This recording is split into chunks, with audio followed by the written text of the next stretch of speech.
Generals, or just welcome if you're new around here. This, of course, is Gamer 1745, and the game we're playing is Master of Command, set during the 7 Years' War, which is basically in the middle of the 18th century or the 1700s, however you want to think of it.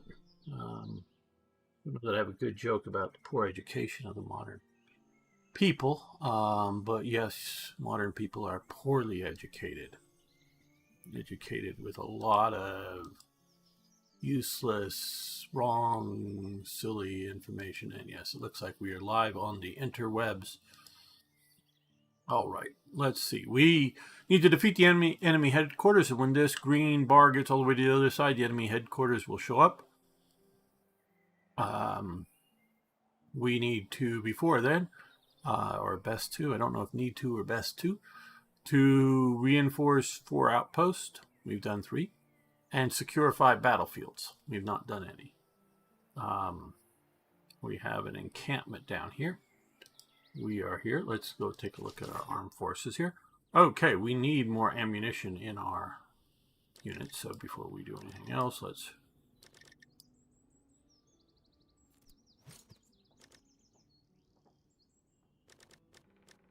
fly our troops, and we need about 100 men.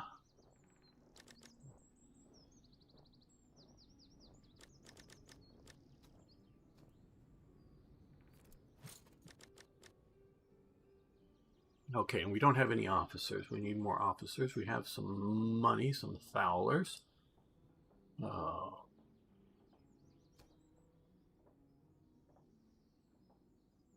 Hopefully this won't be a problem. Reamer woes. For some reason, my OBS wasn't picking this up as the primary game, so I've had to change settings. Blah, blah, blah. Okay. Just we're seeing my bar down there. There we go. That's maybe better. We still have that good on the screen. Yes, we do. Okay, there we go.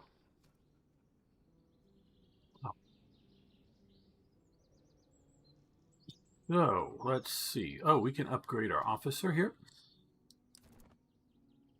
What are our 3 options? We can do a re-roll for 50, or we can skip this and wait till we earn some more. We are currently these 3, but do I like focus, range, and plus 10%, charge -5? I'm definitely a firepower player, so that's good. Morale damage received, move speed down, steadfast move slowly. Okay, flanking damage. I think we'll just do range. I think that fits my personality.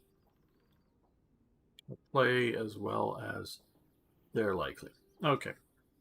We have some things that we can sell that we can't use, like these gorgets or gorgets, however you pronounce it, uniforms and whatnot. So let's leave camp and head into Neustadt. Okay, so town square. Put some of the stuff that I know we can't equip and use. We might equip some of this other stuff. So if I can avoid it, I want to not sell it. That would get us 350 more. We are very low on ammo, so let's do that to get some more. Powder house, that's mostly going to affect the artillery. And hello, Arno. Yes, ho, ho, ho. I hope everyone had a very Merry Christmas. And if you don't happen to... I know I get a bunch of views of they're mostly just checking it out, not watching the whole stream, though some do watch the whole stream. Watch later, but if I don't see you before New Year's, Happy New Year. Give me, hope everyone has a good New Year. Okay, we don't really want another regiment right now. Well, we do, but I don't know if I want to spend the money on it. Right, Corps recruits. I don't know. What I'm looking for is a town with a square, or with a being able to. Here, I don't know. We'll move on. We want to find an officer. We're going to move down into here. We're going to go through some forests, see what's going on in this encampment. You move slower through forest, less visual range, now out scouting better. Yes, I like a lot of this. And ho, ho, ho, over on YouTube. This camp is abandoned in haste, cooking fires still smolder, scattered. Kit lies strewn about the grounds. The enemy must have left in a great hurry, though the reason is not immediately clear. We may strip the camp for supplies or take time to pull up the works entirely. The later may draw attention and possible patrol may return. Okay, we can ransack the camp.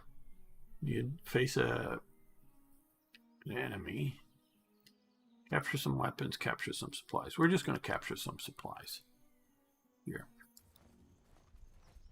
Ah, there's the enemy. Let's see. We are bigger than them by a little over 1,000.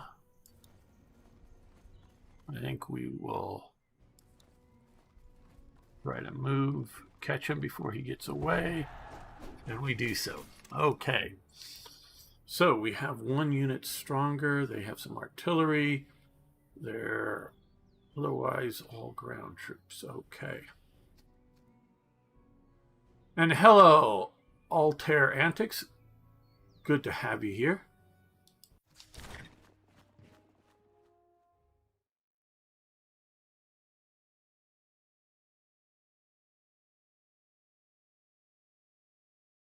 So, as I like to talk about the time periods and whatnot around the historical games that I play.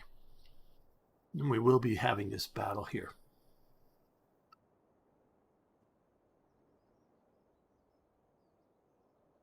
Oh boy, I can normally remember 3 of...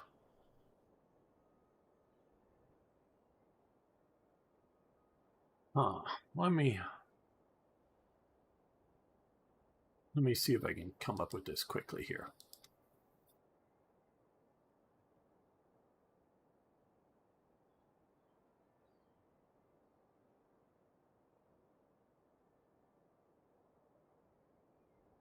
There it is.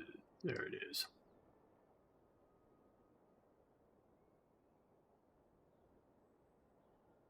Do you also enjoy unhistorical fiction strategy games? Well, oh yes, absolutely, I do. Altair Antics, most assuredly. But you know, I mean, hell, in the ancient past, the original Doom, I played the hell out of that.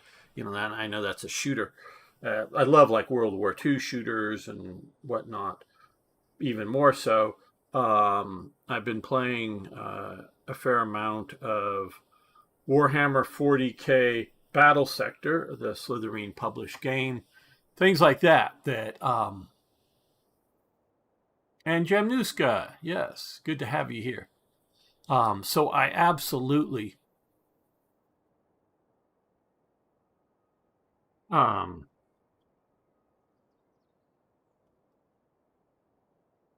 like other games, but part of what I study history. So what makes my channel a little different is, and I'm going to talk about some of the stuff here, is talking about the history and all that around the game set, as well as talking and playing the game. But it's sort of a device to bring the subject up. Thomas Sowell. If you ever want to read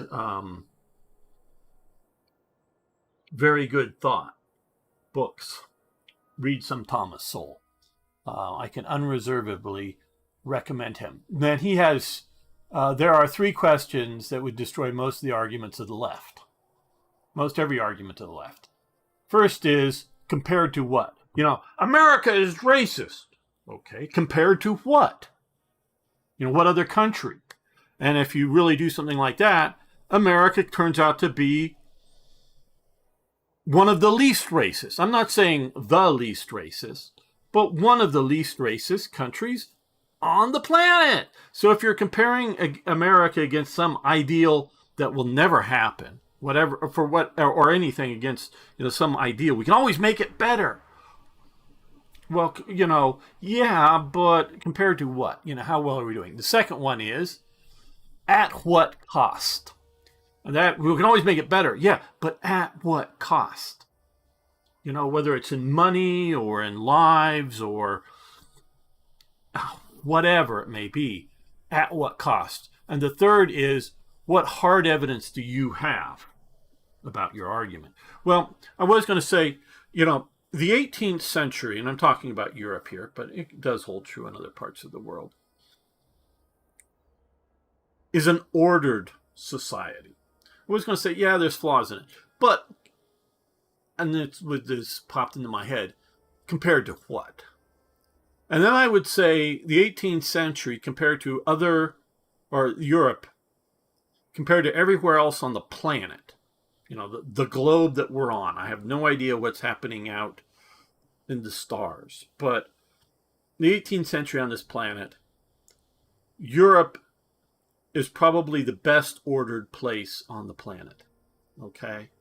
You can look at, we can forever look at India, however good or bad the place is, but they've got the, why do I start to blank on, the caste system. You're born, it's very ordered, okay? It's even more ordered than the 18th century, but it is so incredibly rigidly ordered with their caste system.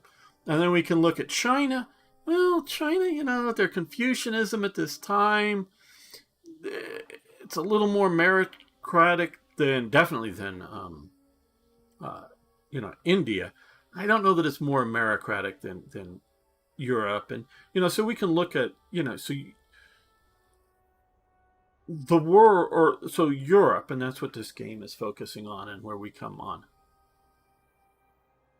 that Europe is a well-ordered place.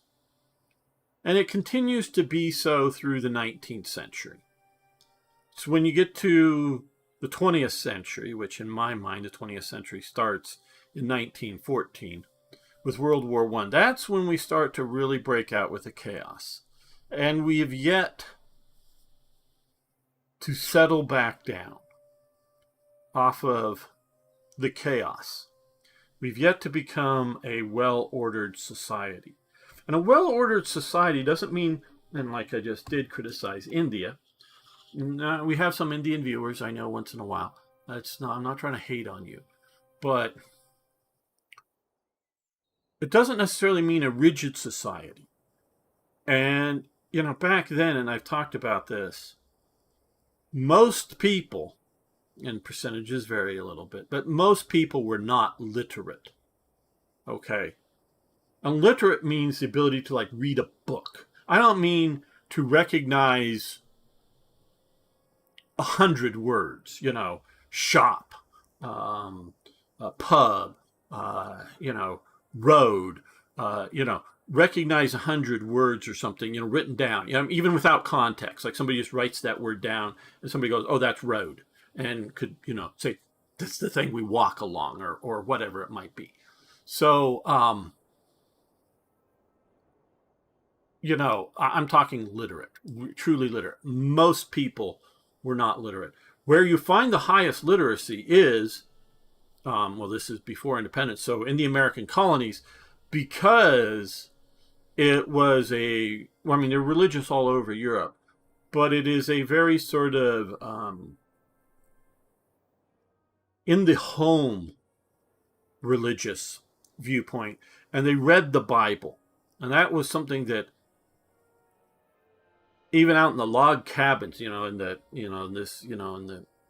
it's still on, what we think of the eastern seaboard, but, out, on the edge of Indian lands and whatnot, most homes had a Bible and they could actually read it. And they would teach their children how to reading the Bible. So literacy was much higher in the American colonies, the northern ones. We're not talking about Jamaica or wherever. But was much more literate than it was in England, I know, and in just virtually any other place. So the differences between, and I will get to the chat, don't worry, Altar, we'll get to your chat. The differences between the levels and the order, because because I study humanity, I do believe humanity is naturally hierarchical.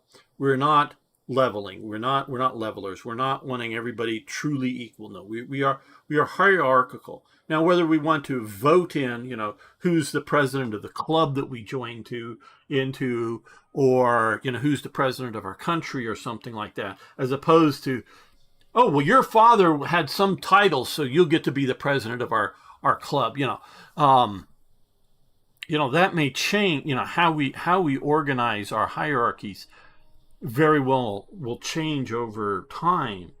And maybe sometime in the future we'll roll dice for it, and who's the lucky one that will, because the lucky ones are the best ones, and so we'll make them our hierarchical leaders or something. Who knows how it will work out in the future, but we are naturally hierarchical.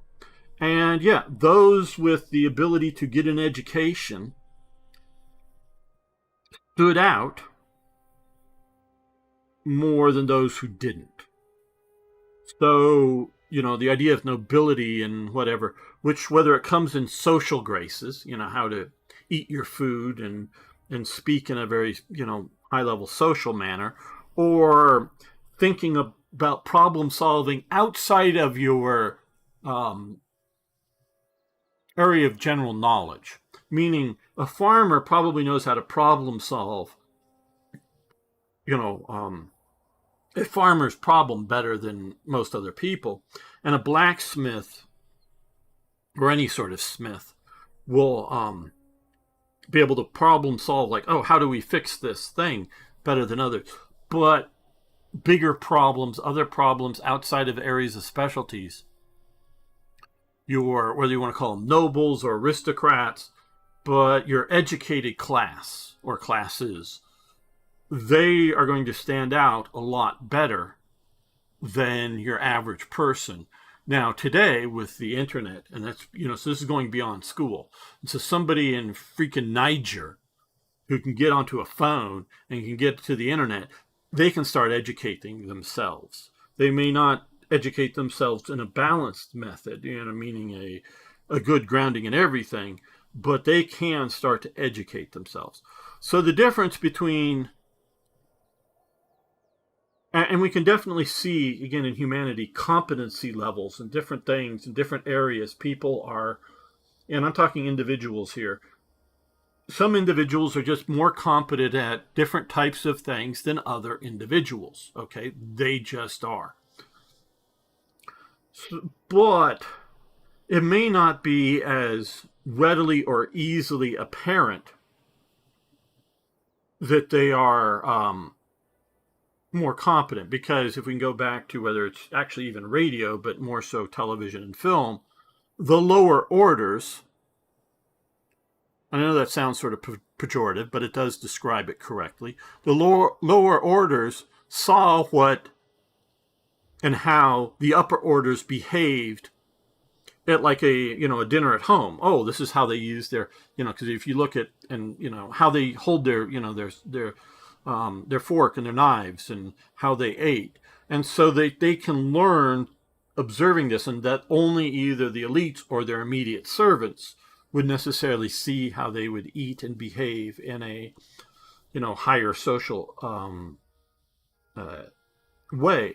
So there's definitely less blatant, easily identifiable differences between the groups, and that is a good thing. It comes in, a rising tide lifts all boats, and I think that we need to have a well-ordered society, not a chaotic, not a conflict society, because chaos and conflict, or chaos will bring conflict.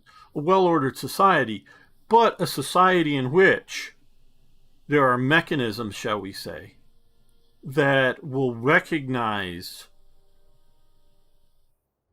people going up and down in the different hierarchies. And it isn't just one pyramid in society. It's many multiple pyramids, and somebody can just be a member of a gardening association because they just sort of are, they have an interest and they do it some, but they're not, and they're just a member of, where they're, you know, an owner and an organizer of a small business, and they're also the president of some other business or other club and whatever, you know. So it's not like one pyramid that you get to the top everywhere. It's, you know, everyone sort of fits into their roles and be able to function in the different elements of society. So that's there. And let's go back to see what Jemnuska. Okay, yes. Yes, Christmas was good for me. I see Arno asking it. It's fine. Christmas went well, used to play video games and eat. That's very good. I did basically the same thing. I've been playing Tiny Metal, a strategy game I've been putting off getting in for ages. Now it is on sale and made, well, good. I have not heard of Tiny Metal, but could be very good. Literature is something that didn't become common, until the 20th century. Yes, you're absolutely right. Literacy was an elitist thing everywhere on the planet. Before the 18th century, it starts to, of course, literacy is its own interesting phenomenon. Literacy used to be extremely expensive, people. Extremely expensive. And then they came along with this thing called the printing press. Gutenberg, with the first movable type printing Bible. And even then, it was still fairly expensive. Books weren't cheap, because I remember growing up in the 70s and 80s, books were not even cheap then. Still, books are sometimes very expensive now. But, once you get the printing press, then you start to get the idea of mass literacy, including things like newspapers and other periodicals. And of course, today, literacy is as expensive as your digital device and your connection to the world. Expense. I know that there is an expense there, but beyond that, it's free. Obviously, there's piracy out there. I do think the publishing world, as much as I love, and I literally have thousands of books. I don't know how many, but thousands of books, meaning more than 2,000 or 3,000. I don't know how many. And I love the book, the physical codex, the book itself. And it's a very, very good way to access information. An extremely good way to access information. But digital versions, whether you call them a PDF or an EPUB or whatever, is out there. And there needs to be a better way with publishing and bringing the cost down, because obviously you don't have the cost of printing and distributing the books. You print them in wherever, China or wherever you print the book, and then you ship it across the planet, and then you get it to the bookstore, you get it to Amazon, and then Amazon, delivers it to your home. However that distribution path, as well as promotion. If you get the right magazines or other periodicals, including digital ones, you'll see your books, whatever subjects they may be, are promoted there. So you have some of that going on. Some of those expenses, like promotion, and like having a professional editor look over your book and maybe polish it a little bit and get you to, cover some things and whatnot before it's really ready to release.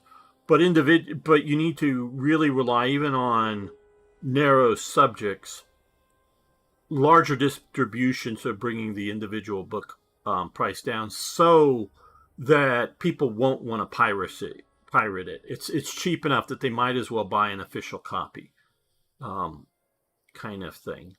So that is something that definitely affects literacy, because if you can't afford a book, you don't have an incentive to learn to read. Okay, it's about anime creatures. Oh, this is about his game. Apocalyptic setting, fighting wars, fiction, super fun. Well, very cool.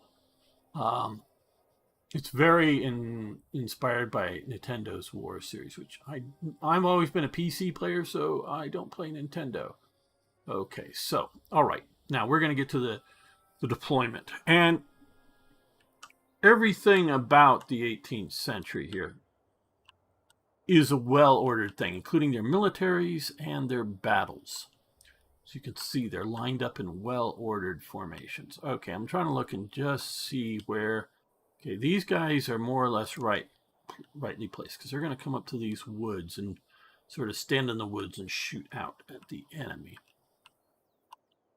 Okay, the big thing I want to do is move my flanking unit over here like this, which will be the cavalry. The rest are going to just move up and confront the enemy and use their firepower. And we can see here, I do like this game. I think this game is good, but this game does not have good AI, because I don't think they're going to do any redeployment. And they put their artillery, they don't move their artillery. Their AI isn't good enough to do that. But they also put it right in front of the woods instead of sticking it over here and moving up and then really blasting me. So keep that in mind with this game. It's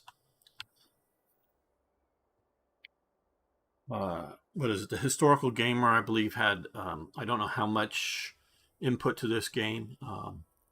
He's a YouTuber who's much more successful than I.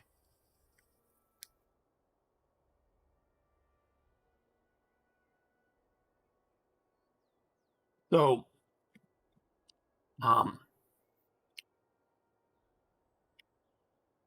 I don't think this game would pass muster at Slithering/Matrix. And for full disclosure, as a contractor I work for them to stream their games. Would they have been interested in this game? I think so. That doesn't mean that for sure they would have published it, but I think they would have been interested. But I think they would have, again, I have worked with them and worked with some of the people who have had their games published, so I know a bit of what I'm talking about. They would have made sure the game was more polished before release. Things like the AI, which I am not at all qualified to talk about from a programming perspective, how it should be programmed. But I can definitely talk about it playing against it. Okay, so I think I'm going to just let my Freikorps, the skirmishers, go there, and I'm going to move these guys sort of to a second line here to see how we're going to function. Hello! How do you pronounce it? Weekenbach, how you doing? What is the problems? Okay, for the AI. They seem to have done and this is obviously not a problem. They seem to have done the cavalry attacks pretty smartly. They seem to do so, but we can see here as we can see, they didn't change their deployment, so they've deployed their forces here. Their artillery is in the center. They're as opposed to seeing woods should, and I don't know in this game. I haven't played it enough. And I do know you move a lot slower through the woods. I don't know how slow the artillery, which would be very, very, very slow, to move through any sort of thicket of woods. So it should have deployed like over here. They don't ever seem to move their artillery other than to point it in different directions. So that's a problem. Um, well, I had another one in mind. They don't seem to have friendly fire casualties. I'm not sure about that. And like I say, I haven't looked under the engine, but it seems like I can shoot through my own troops and not just these skirmishers without worrying about friendly casualties. So those are a couple of pretty glaring problems with um, a game like this. So I'm not saying it's terrible. I'm enjoying my playthrough here. We're going to go way out to the side here. But to an extent, and it doesn't seem that the AI takes, and there's not much, well, I guess other than the woods right in the center, but they take terrain much into effect. Now, it does affect the game, it seems, and um, you know, the game that I would like to, and I've not played it on the tabletop, but I would like to see, and I would much more appreciate it because it's a well-developed war game, is Fields of Glory 18th Century. Um, Fields of Glory is a tabletop miniatures game, and they start in the classical period, and I don't know how far into the future. I'm not an expert on it. I have played Fields of Glory 2, um, which uses the Fields of Glory rule set, which is the classical period, ancient Rome, Greece, etc., in the ancient world. And I've played the Field of Glory to medieval, which, set in the medieval period. Those two have been translated. They're tabletop games. And it's not real time. I know it's turn based. It's based on not hexes, but squares. But it's a very mature war game that takes a lot of these things into effect. And they have, been, like I say, been translated into the, the computer. So I would really love to play those. And right, the Field of Glory games that are set, that are not their tactical battle, but their strategy games, they're a bit lacking when you compare them to, particularly to Paradox. Some of Paradox's, um, Europa Universalis, and even uh, their Rome game, or some of the other, different period strategy games. So appreciate it. Don't, I mean, no. Everyone sidetracks me. And hello, von Schweinhound. In my opinion, the AI is at least better than, yeah, creative arts. Yeah,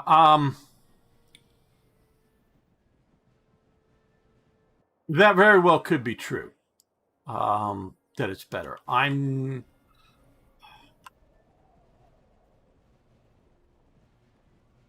know. Again, sometimes, am I comparing it against what would be, ideal? Maybe, but I think now this time is the first time I've seen them move artillery up. I've seen them move artillery. This is literally the first time. Now this is several builds in, and it may just be the idea that the game is released early, and maybe again not as mature as it should be. And that can be a budgetary problem, meaning they need a budget. But why would the artillery stop in the woods? And my understanding is the woods does affect, though we just did get hit here, does affect the artillery, meaning it is an impediment.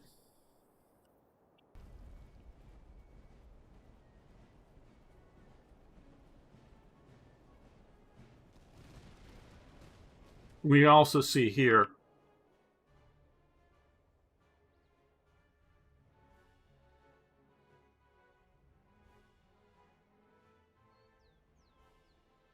This should not be happening. If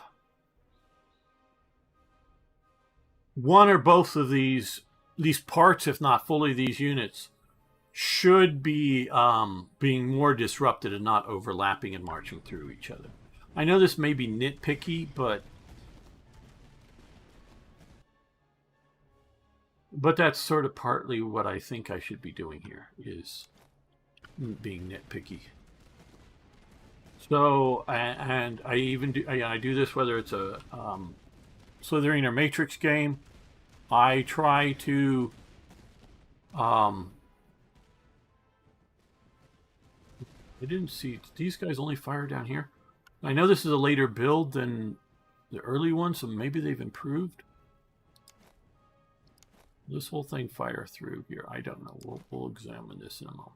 Okay, we're going to move up here so our command radius has positive effects there. These guys are somewhat in cover, and I think what we're going to do is for these guys, shoot at them. So we have a 2-to-1. We want to overdo the effectiveness there.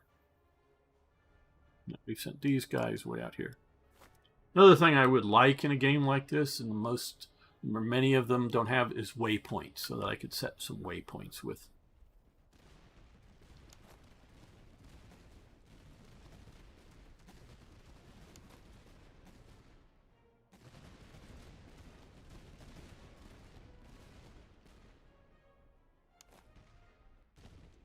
Looks like these guys aren't firing because there's a unit in front of them, which is good.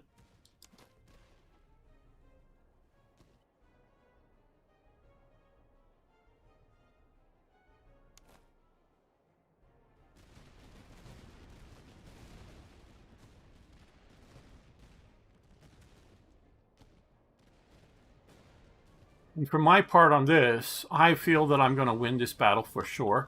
The question is how big are my casualties? Is this going to be a Pyrrhic victory, meaning winning, but just barely and gutted? Or am I going to win this and take very light casualties, or somewhere in between? That's, for me, with this setup, is what I expect to have.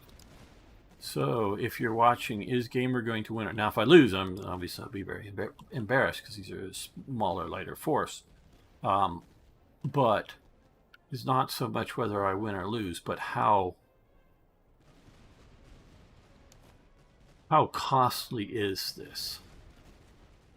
I'm hoping these guys are in the trees and are being fired at by these guys, and they're including open order and in the trees, so they're not hopefully taking too many casualties. Hopefully they're dishing out decent casualties here. This is not the best place unit, but I don't have a good way to move and shoot at the same time. Some 18th century armies were trained to do that, some weren't. Being able to load their muskets on, slow march, but or do I give up a volley? Okay, now. It's this way. Come here. Move up. They're going to come and hit these guys in the rear.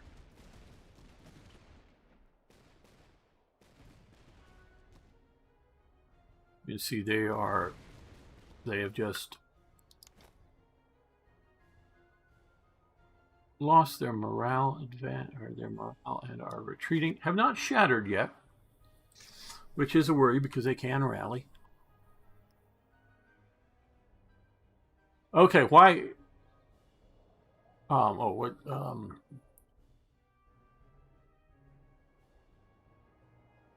Okay, why? Oh, I was wondering what you. Why do I not use artillery? Okay, several reasons so far.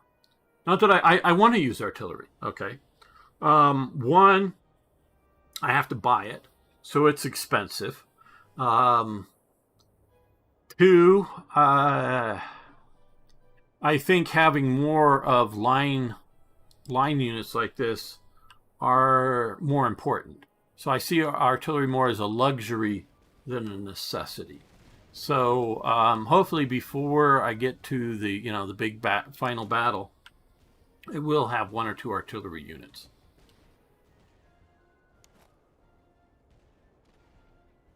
One more. Okay, we're going to switch our fire back over to here.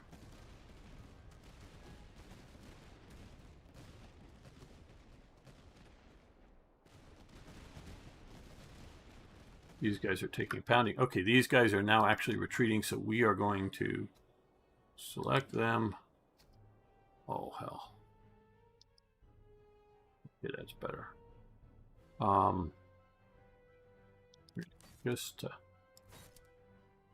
the saber and charge. You guys, okay, while you're here, let's like that. Let's move. Double up, because these guys are about ready to be taken out. And they are shattered.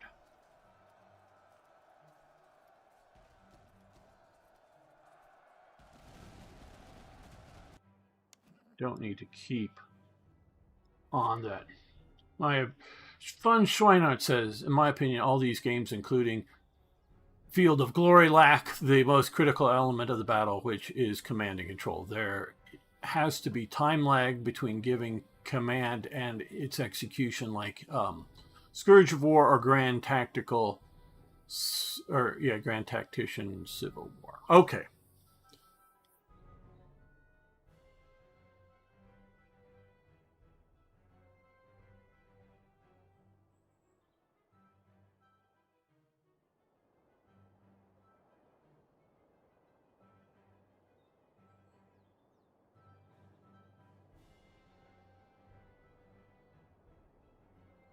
I'm trying to think how to answer that.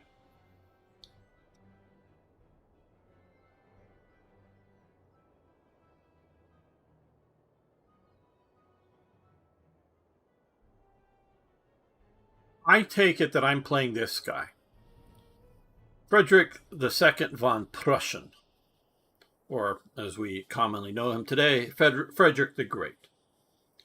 I have this guy here, who's in charge of 4 of these units, and I don't have, but I should have this guy here in charge of these. Now these guys, one is here, I can tell, and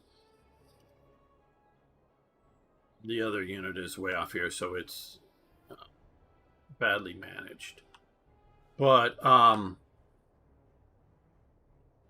hello, Darius Stan, good to see you again. And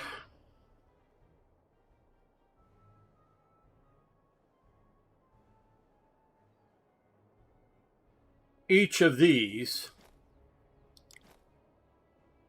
are commanded by an officer. Okay. And during the deployment, used air quote, phase here, or before the deployment phase, I had all of these guys, meaning this guy here had both, and I'm presuming I just sort of, the mechanics of the game, I've yet to be able to acquire another officer here. And the commanding officer of all these other units, whether into the command tent, we could call it, or just under the command oak tree or something, or took over some, briefly, not to destroy it or anything, but just took over some, shall we say, large landowner, whether it's an aristocrat or just a gentleman or whatever, house temporarily or whatever, and had a piece of paper on a table in which a map was drawn, whether accurately or inaccurately or whatever, just, and I, Frederick, I'm not trying to say I'm as good as Frederick the Great, but I'm playing his role. I gave them the plans for this battle, okay? Like the deployment here. And all of these officers, because this is a persistent army, this really isn't a division. Napoleon is the one I would credit with really starting the idea of a semi-permanent idea of a division. And a division is simply, as it says, it is a division of your army. And I don't mean army as in the collective land military force. I mean, like, if this whole thing, all these units is the army, it's like we would say in a modern sense, an army is made up of multiple corps that are made up of multiple divisions, but is dividing your army or an army into manageable sized units to like march down these roads and keep them supplied and all that stuff. But it had very much the idea of combined arms. It would have some cavalry, it'd have some artillery. It had its own logistics element, whether it's a good logistics element or a very poor logistics element. And a certain amount of infantry, that if it encountered an enemy force, even if it's significantly larger, it can sort of kind of fight on its own until reinforced, till other divisions could move up and coordinate onto the field. These are more like brigades, multiple battalions brigaded together. But so all of these brigades, and definitely the brigade commanders, and I would also include whether you want to I'd call these battalion commanders. Some regiments had single battalions in different armies. Some regiments had 3 or 4 battalions. But they're fighting, normally would fight as a battalion. Even if the regiment had 2 battalions on the same battlefield at the same time, they would generally fight each battalion. So the battalion commanders, I would, not necessarily like sending them off to schools, though of course you do have some of those in some armies at this time. But I would definitely train my battalion commanders, my brigade commanders, my generals, because that's a general officer, in how I wanted to fight battles. They would understand what I expected of them. And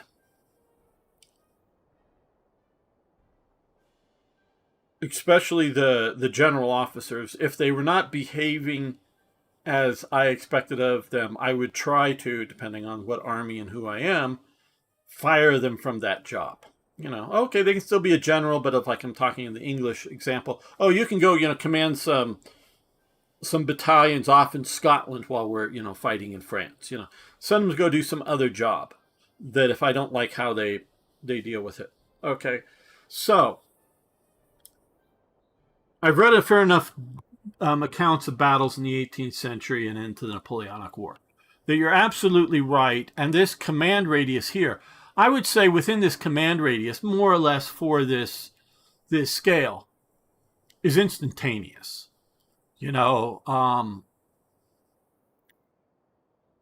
Outside of this command radius, it's a little bit further. But I've already told this unit out here, way back when we were deploying, okay, you go swing out on the right, and at the right time, attack the enemies in the flanks, in the rear. Okay.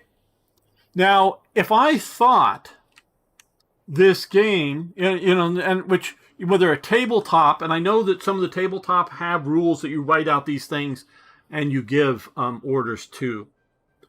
But I would say with this unit, both the battalion commander, and if he's in contact with the brigade commander, depending on his job, they're going to attack on their own. But the AI isn't good enough for me to just go say this and it's going to time out and do this. So I'm not thinking this attack that happened here, him coming in and attacking here and moving on, and then him moving forward here to either decide, am I going to send him into the woods to clear out that artillery, or am I going to hit him in the rear here? I don't consider this Frederick here telling this unit what to do. They're doing their own thing. But since there is not an AI that I've played in a game that I feel is competent enough to do it, and obviously on the tabletop, is competent. Obviously, there, that you could, I don't know, roll dice or something, as to what's this independent commander going to do, and you have a selection of chart, and you roll a die 1 through 6, attack whatever, go have lunch, continue to chase if there was enemy cavalry or enemy units, chase them off the field. Oh, go back to this camp back here and ransack the camp for loot. You could do a decision tree chart like that and roll dice, and could roll the dice inside the game, a digital game like this. But so I look at this as the lack of a decent AI. Now this unit moving like this, the same thing. Once this unit breaks and is leaving the field, he would know to move up on the flanks of this next unit and start shooting them. Okay?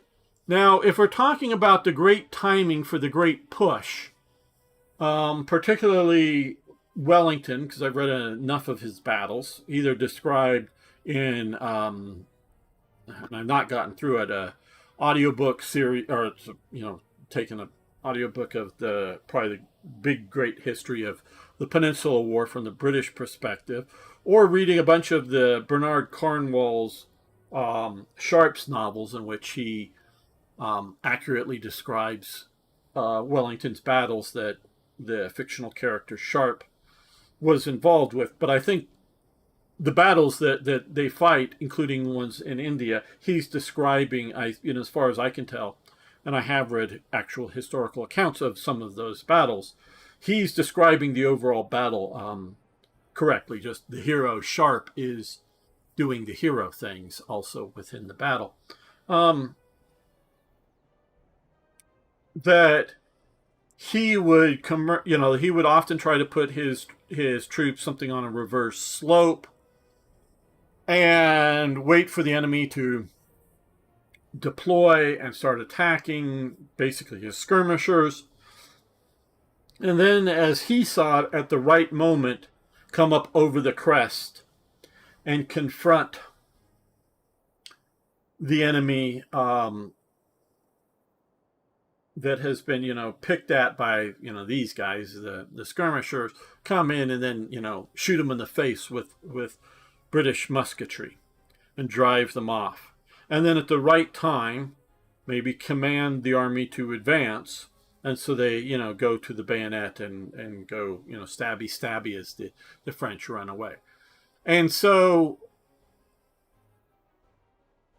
that definitely could be, a command radius thing, but also, especially if you're talking a fairly large army, and you've had at least the brigade commanders, once you get talking larger and larger armies, and then of course the brigade commanders in a larger army would be definitely talking to their individual battalion commanders, that once they know the basic battle plan, once they see the center starting to attack, if they think it's opportune for their flank or whatever to attack, they would follow on to attack, or they, might do it on their own. So I see your point of the command loop, but do realize for this game,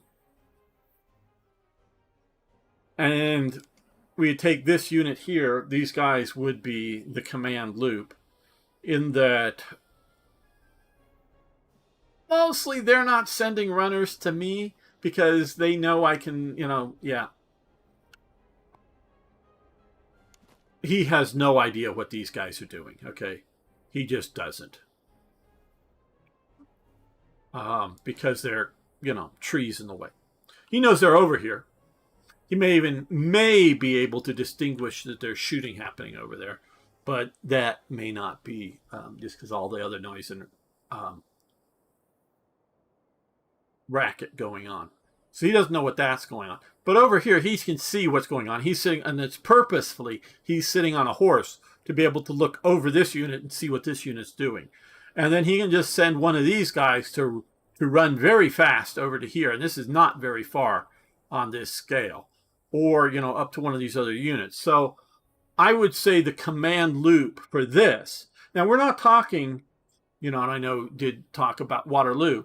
And I've read several books on not just the Sharpe books, but several accounts of Waterloo. 30 plus years ago, a friend of mine loaned me his book, and I read it and returned it. That was a very detailed look at Waterloo, yes, from the Waterloo campaign, the 4 days. That battle, especially if you're talking about Blucher off in the flank and him moving around, is basically out of communication with Wellington and his battle. And I forget the one general that's counter-marched back and forth. Go confront Blucher. No, come back and deal with this. No, go Blucher and come back. And it's been a long time since I read it, so I don't remember all the details. Not that I would have even right after reading the book, but yeah, that's getting big enough that not just ordering somebody, send in the old guard or something, but it's wherever the old guard is sitting at reserve, sending a messenger out there to bring the old guard up, and then getting them brought up, and then deploying, marching presumably from, column to line, or into an attack column, which is different. Whether a column that they're marching down the road, one of these things, versus a column that's, the sort of Napoleonic column, moving it in and having them advance into the British deployment. Yeah, that takes time, but this game here, the units don't magically teleport themselves. So they would still, even if I had, like I do here, this unit in reserve, which I notice is not firing through this other unit. I have noticed that, which is very good.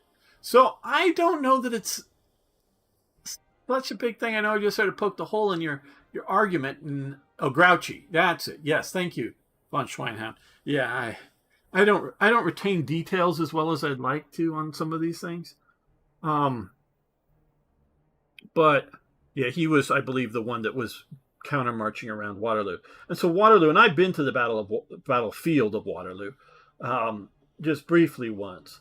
But that's a damned big thing, and they've made that mound up on the battlefield that you can go up and sort of look around the whole battlefield. That wasn't there, obviously at the time. That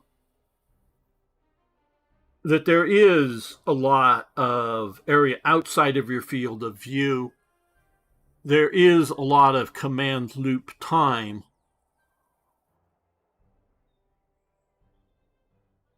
But and that would definitely make more of a, much more of a argument for you for something like that scale of a battle. But like I say, even then, your corps commanders, your division commanders. Now, I know, I'm trying to, what is it? Was it Paget or somebody? Some commander that Wellington just despised. Or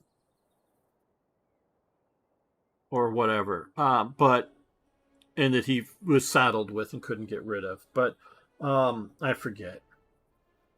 I do wish I remembered more of all of these names and personalities and events. But mostly, they know what they're doing. And so, and they're on the spot. And so that I would say mitigates against, like I say, the AI and tabletop aspects of these games. Mitigates your command loop. Doesn't entirely remove it. I totally agree. And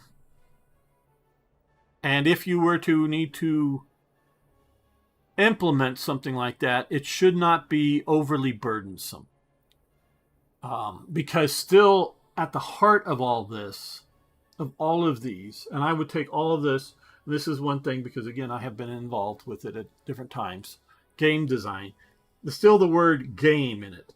It isn't war simulations, it's war games. So there needs to be, and we're not training up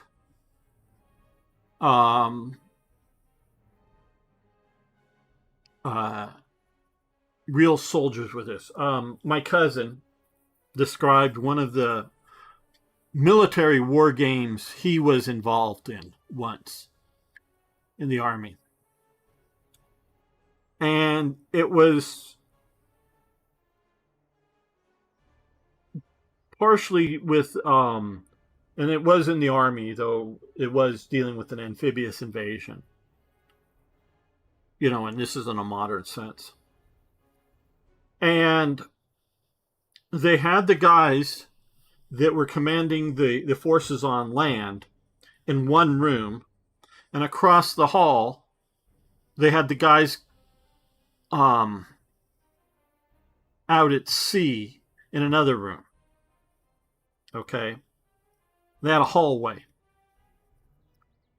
And they could only send radio messages back and forth between the two of them. Okay? So they were looking at their own map tables. And the guys at sea, and which were doing airstrikes and whatnot, they did not have anybody, shall we say, placing enemy units on their map table. They had to place themselves. And actually, Slitherine, Matrix, they're the same company. They're just brands for distribution. I forget which one is going to be distributing Radio Commander and putting it into different, which I have an older version of it. The Radio Commander people way back when gave me a copy, but Slitherine is now publishing the game. And is going to add, I think, Korea next, because Radio Commander is set in Vietnam. So they're taking over the publishing. They're still the original developers, I think, still developing the games, but they're taking over the publishing of it. And that's similar to Radio Commander in that you have a map, and you get messages, and you place where you think your units are, and you place where you think reported enemy units are on your map. They don't appear where they actually are. And so that's sort of especially the guys out at sea. Now the guys on land, they do have, oh, hey, here, you've spotted an enemy force, here on your map. And these are just, map table commanding units. But, and I'm getting to the point here, if the guy commanding out at sea wants to not just deal with the radio communication back and forth between the two rooms, he has to walk out of his room and sit in a chair for I don't know, I forget what it was, 10 or 20 minutes, sit in a chair, and then he gets to walk into the other room, which represented the helicopter ride back and forth between the two units. And this was, for a days long, not a simple quick battle like this or whatever. This is a days long or more, exercise. That's a map room exercise. And so, and it's thought, although, the 4 or 5 guys or whatever that's, out in the field, and then, and the guys dealing, this is inner joint or, exercise between different forces and whatnot. So, and he was just playing a small part in all this kind of thing. But it was really sort of the idea that trying to get these two organizations, an Army organization, working with a Navy organization, how to work together. And so, that'd be sort of boring. And if this was going to take half a day or 6 hours just to fight this battle out, it's no longer fun. It may be, more realistic, but it's no longer fun. So your command loops, you're not wrong in that there is command loops. We don't have radios, but it's all that kind of stuff. Let's see. Okay, Waterloo. Yeah, but his forest in the rear. Game doesn't have to be too realistic. Games are games. Exactly. Yeah. Darius, I was getting to that. Just actually, maybe you subconsciously I saw that and I went there. Marshall Ney did some blunders at Waterloo. Yeah. I don't know what the reality is. But it is thought that Napoleon was, at the day of the Waterloo, Napoleon was sick. Because it seems to be that Napoleon was not on his game. He was there, but he does not seem to be watching or reading the battlefield well to his normal status. Ney, I like Ney. Ney's a cool personality.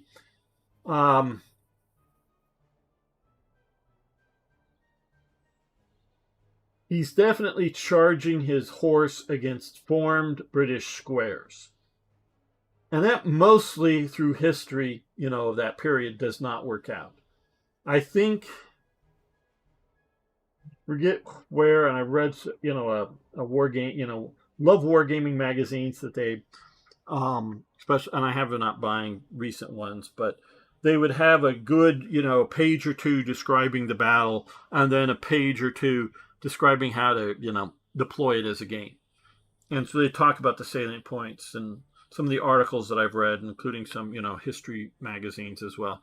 I think there's only one case in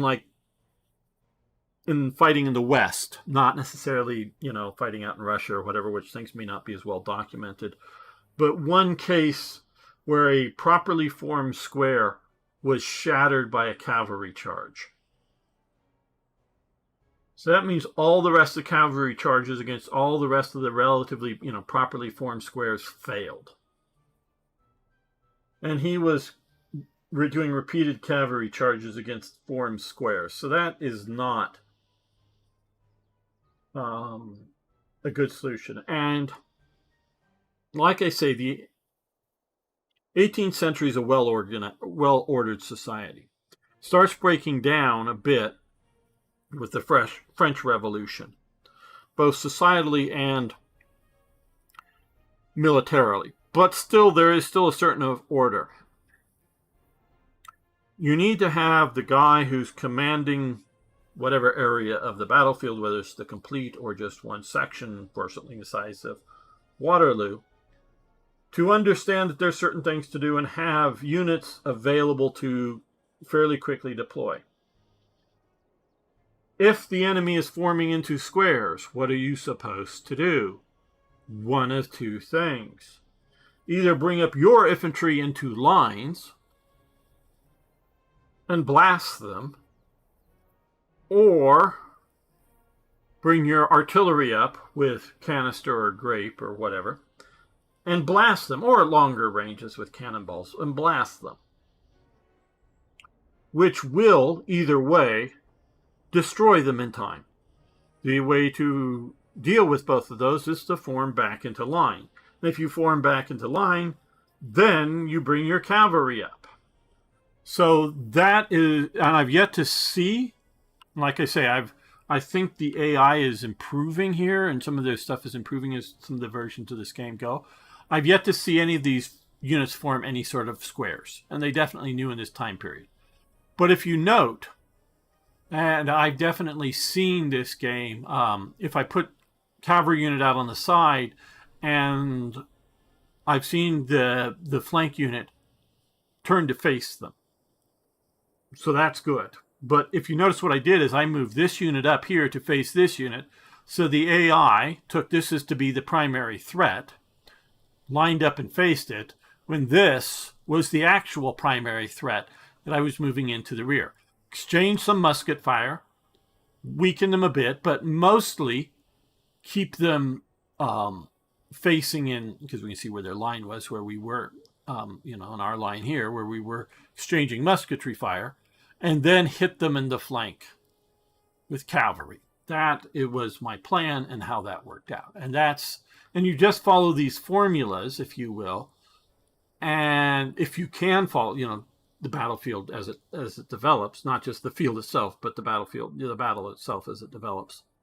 If you can follow the formulas, you almost always win. Now, you will have, and this game does sort of simulate it, raw recruits versus,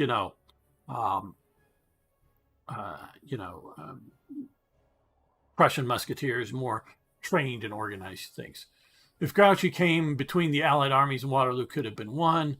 Oh, yeah, was it Wellington or something said Waterloo was a close run thing, meaning it was a match and it was close. Oh, yeah. Now, I don't know whether winning Waterloo would have saved Imperial France as opposed to Royal France, which is what the British and others were trying to, Bourbon, Royal France. but would have saved Imperial France or not, or whether it would have just continued a war.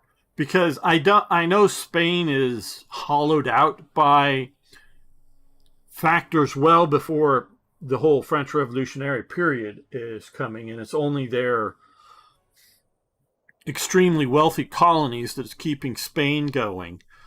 But, and even that has been devastated by the British earlier on when the Spaniards were stupidly fighting the British when their real enemy was revolutionary France and Napoleonic France. That's who the real threat was. Not the ancient threat of the Protestants, but the current threat of the godless, if you will. And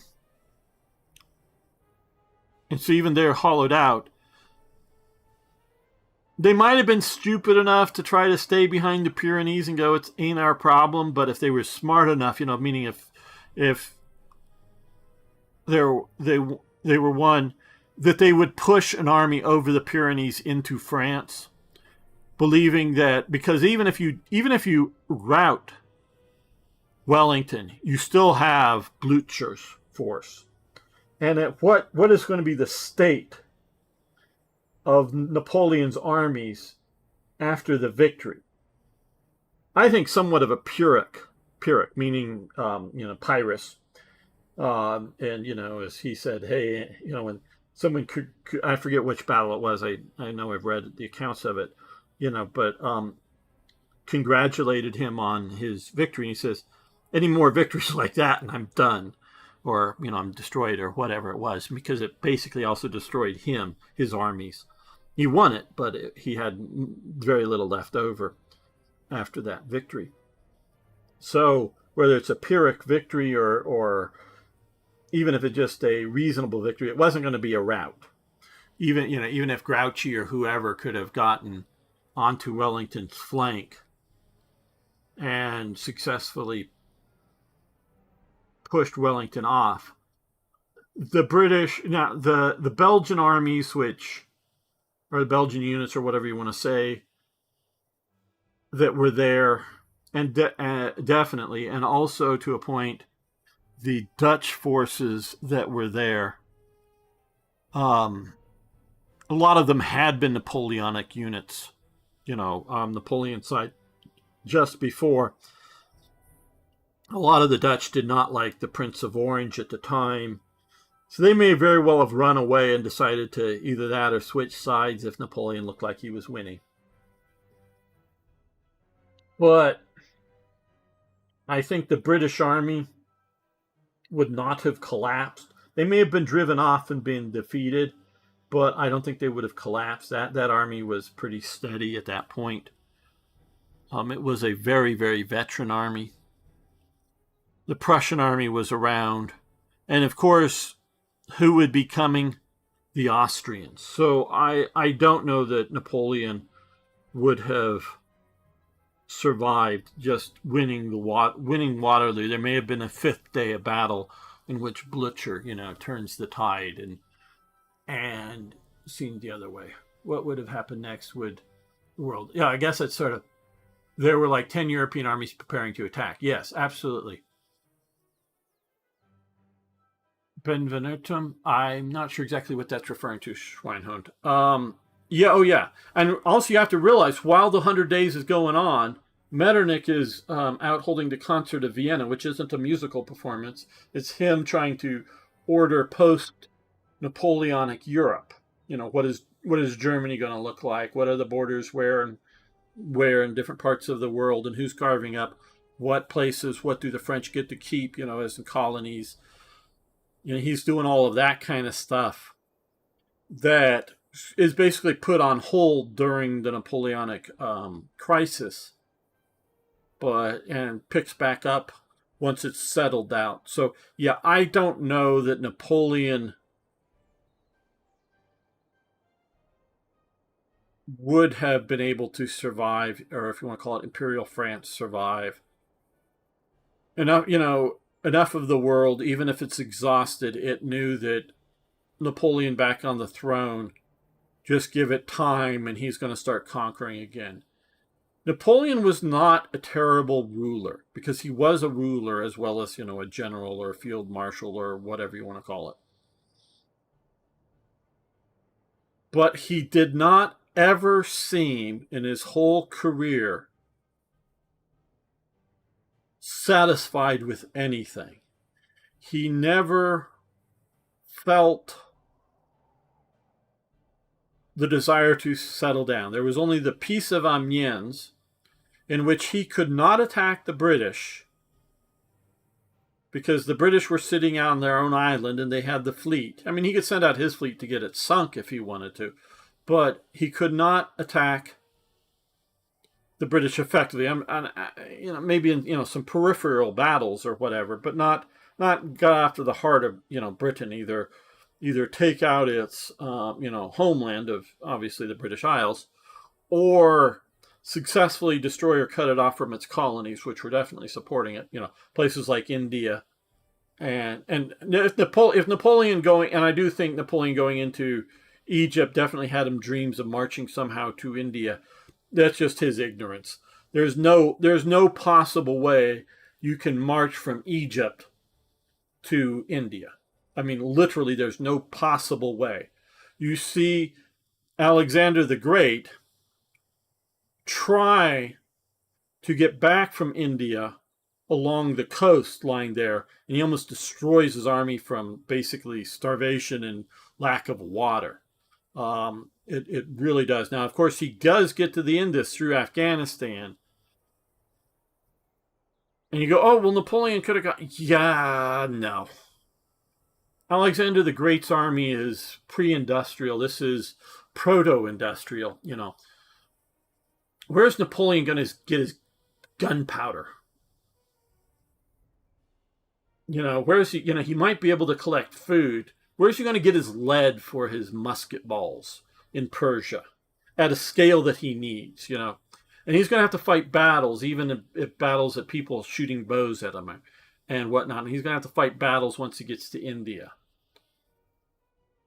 And so there's no way to march there. And since the Suez Canal has not been created, there's no practical way to get a French fleet, one big enough to move him into the Indian Ocean. That would then, get him to India to then attack.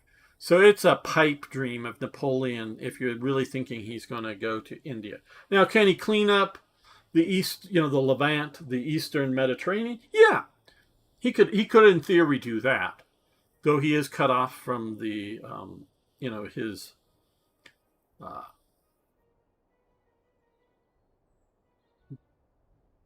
supply sources when Nelson defeats the French fleet at Aboukir Bay.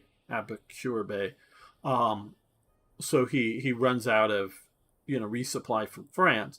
Now you can supply food wise at least well enough in Egypt, but no new replacements.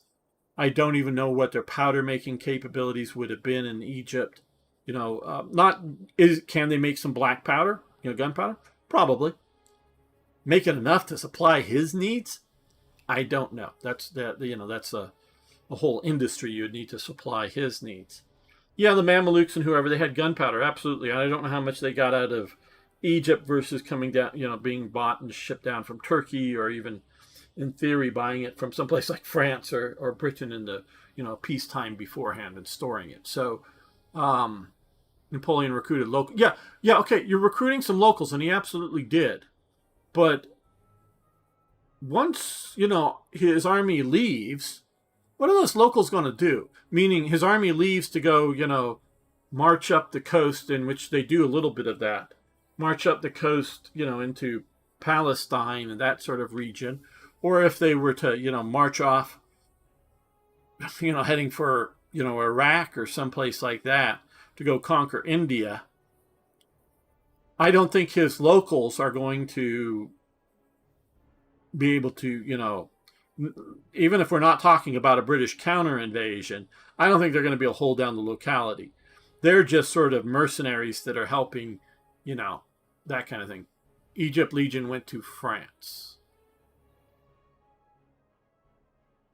Yeah, I don't know exactly the Egyptian Legion. I don't know exactly what you're talking about. I know eventually the British show up, do a naval invasion against an imposed coast, meaning there were French soldiers on the coast trying to stop the invasion, but the Royal Navy with its artillery blasts them off the beach basically, and the British are coming ashore and eventually, and there's some other battles or whatnot, but eventually force the French to surrender and deal with that. But and Napoleon, of course, does escape back to France at some point and abandons his army in Egypt. And in this game, the purpose here, and I do like that this game deals more with morale than actual casualty counts. So these guys are stupidly firing there, and they're retreating. Okay. But we need to move this bar to the bottom as much as possible. Okay, you're going to charge there. You're going to start marching this way. Come over and look here. These guys, like that. Fire on these guys. These guys are still firing here. These guys, I think... Oh, wait a minute, no. These guys have rallied here, and we're going to face off against them. Napoleon made an Egyptian Legion when Napoleon left Egypt. He took them to France. I thought Napoleon got out on one ship. I could be wrong about that, because, God, there's a whole lot happening in that time period. So what I'm doing here is, since this unit is now just shattered, I'm going to send you against the artillery, which I don't think you'll be able to harm me. Well, they just shattered. It wasn't even there yet, and they just shattered. So,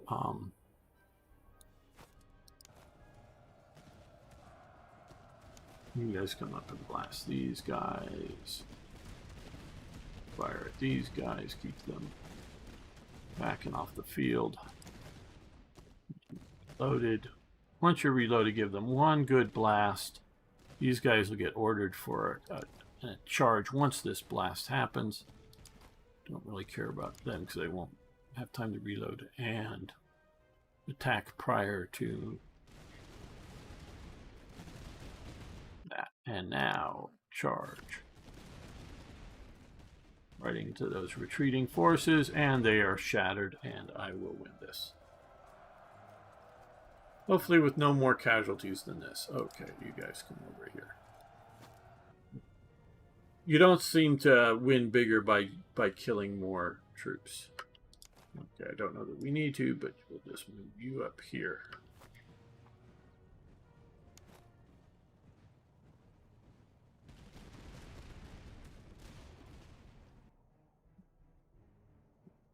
A little bit closer.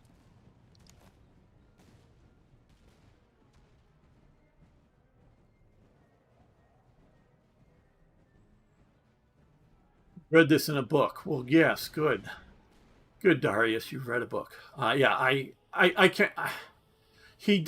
Napoleon definitely later in,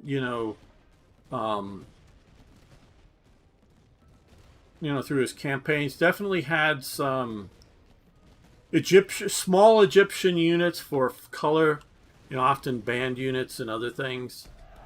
There we go. But I don't think there were much. Okay, so we get 256 Fowlers. We've got some leggings, military tactics, cohorn, which is a type of artillery, and stuff. Okay. Hit that. Okay, do I want provisions? Okay, 440, decent amount. Do I want more men? Well, we've got 1,700. That. Some 10% casualties restored. Do I want ammunition and Fowlers? I'm going to go ammunition and Fowlers. I want to buy an officer Okay, now also here, let's look here. We can see about upgrading this unit here. Okay, we can turn them into Prussian Grenadiers. We don't have 6. We can turn them into Veteran Musketeers and then into that. That sounds like a good upgrade.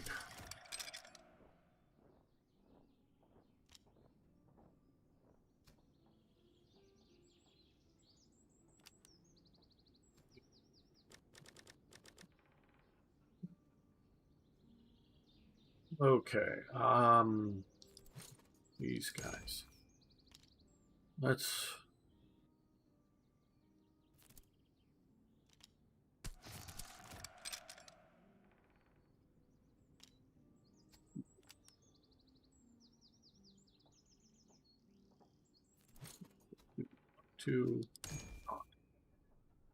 I don't want to turn them into cuirassiers, so I'm going to leave them as dragoons. Now I'm going to leave these other units.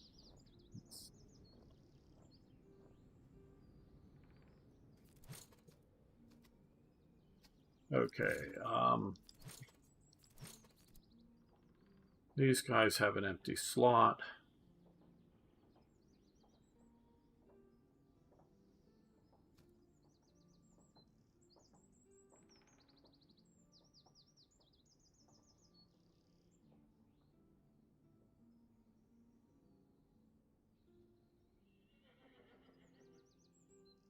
Shepherd's Axe, cover bonus, melee damage.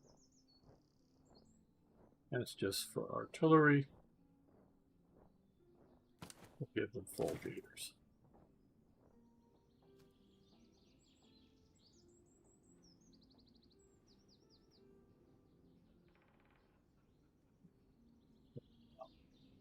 He had about, what is that, 500,000 Russians and Austrians coming up. Yeah. Yeah, that wouldn't have been good. Camels. Yeah, he did do, Napoleon did have some camel stuff come around. Can you upgrade the generals? Yes, you can. Oh, yes, here. Okay, so I like that better. Veterancy gain, useful. Melee damage received minus. That's nice if you're firm. Combat effectiveness, but it reduces your command radius. I like, because I'm a firepower general, I like the idea of less consumption of ammo. I mean, obviously, and reload speed being faster. I like that for his units. That matches my play style for these units. Let's fill up their ammo, even here and here. Okay, and we'll fill up the manpower. Okay, there we go. I think that's good.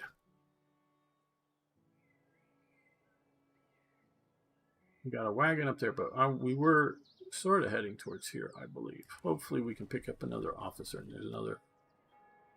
Okay, quartermaster. Units, but no.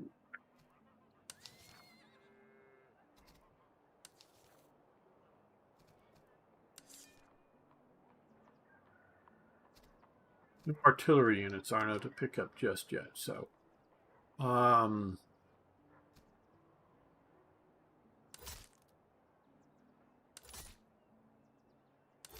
eat food. I think otherwise we're doing. Let's head north this way. Go after that convoy and see what we can get there. Yeah, we can sell some stuff. I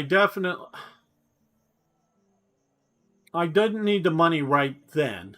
And we'll see. I have sold some things. Okay. Your Grace, our scouts have sighted a guarded convoy moving at speed along the southern road. Several wagons bearing arms and munitions. A patrol rides close behind, so we shall have time to seize only one wagon before the rest escape.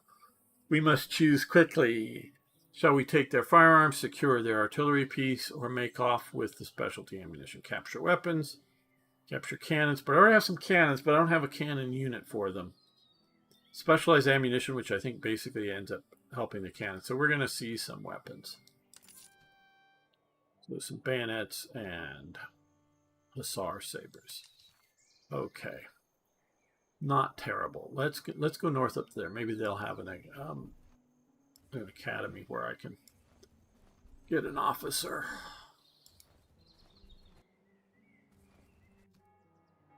There we go. Noble estate. That's what it's called. No officers available.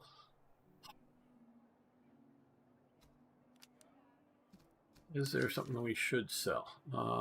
Not really. I don't know whether, probably I would go for the larger gun here, but we'll see. If I get some more cavalry units, I'll use some of the stuff up. So I'm not wanting to dump that just yet. So I think we will head out. There is an encampment there, but let's head towards this battlefield, then up towards there. That may be big enough to have an estate to get an officer or two. Or maybe we may find one at a battlefield. Okay, amongst the thickets east of the battlefield, our scouts have discovered a wounded officer evidently left behind in our allies' retreat. His uniform and bearing suggest a man of rank. He is conscious, though greatly weakened. If we possess medical stores, so we can pray for him or get the bone saw, but same chance we'll just pray for him. Nope, he did not survive. Okay, another enemy. Let's take care of him. He's deciding to run away, but fortunately we've equipped. Okay, he has artillery. Basically like what we just faced.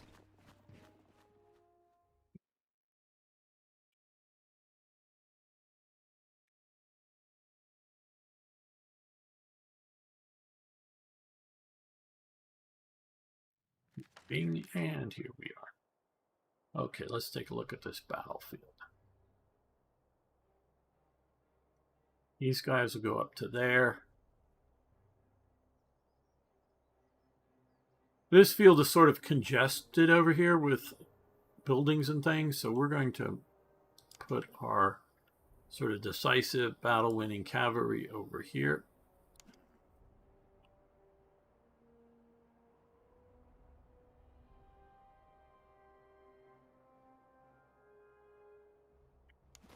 These guys sort of like that. Move them up through here. Okay, I think that's going to be it for deployment. And yeah, I would have, if I look at this, if I'm the commander here,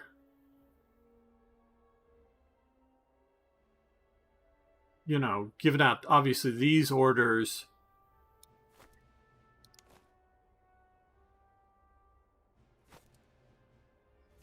In the deployment phase, you know, you go here, you go there kind of thingy.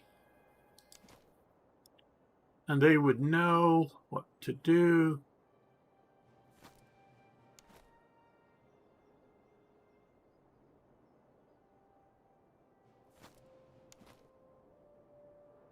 Let's put these guys here, see if they can get up there quick enough. Get into these forests before these guys get through the forest. They could be in the forest and we can fight them there. That'll be fine. Oh, pause. See, this guy, he took a quick lunch break.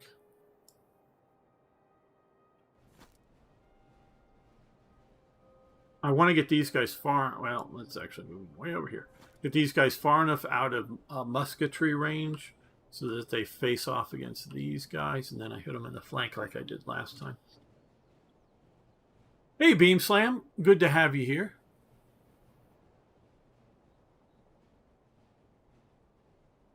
Yeah, back then infantry did not use specialized ammunition outside of the Americas that I know. Sometimes they did use buck and ball, the Americans. I wait normally for these guys to get moving before I, you know, send up my command staff. So yeah, there really wasn't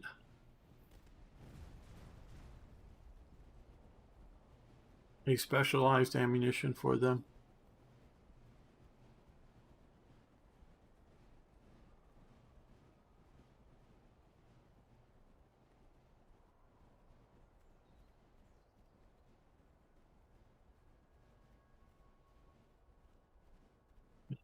Is it fast? Okay. Let's see about getting into the woods. Don't shoot. Don't. Oh, shit, they shot. And see, I wish I had better control over when they would shoot, because they shoot like, yeah, let's shoot at the trees.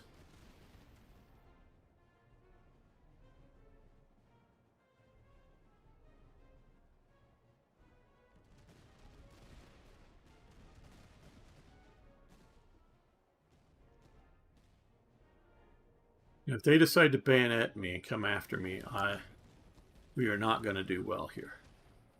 But if we trade firepower through the trees, I think I might do okay.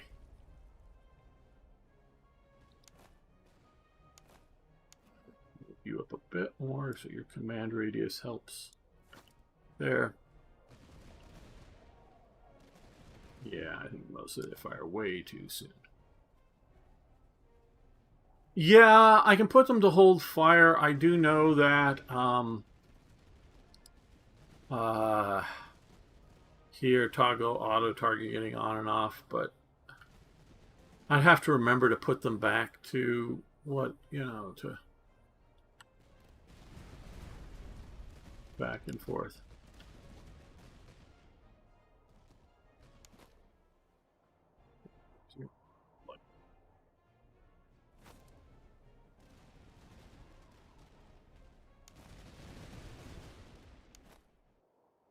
Okay, so these guys are now engaged here. Let's move to their rear while they're busy shooting at them.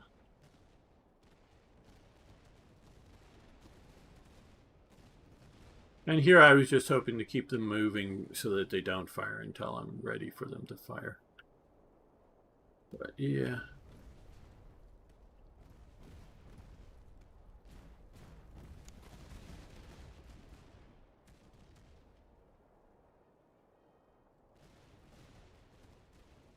Of course, these are recruits, and they just fired, so charge their rear. So they're going to be not the most steady of soldiers, and you can do a little bit. We'll have to deal with those guys eventually. These guys are going to be stopped in the woods here. They're retreating. Keep after them. Keep after them even though they're retreating. The hill into the flanks of these other units here. Keep going until they shatter. There we go.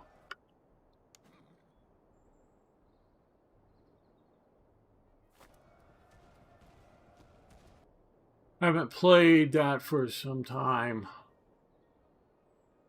Did they put the Saxon army into the Empire mix? I don't know.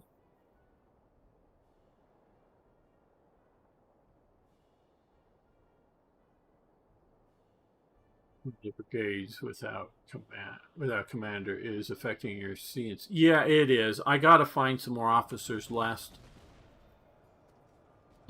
town that they even had a noble estate, there were no officers available.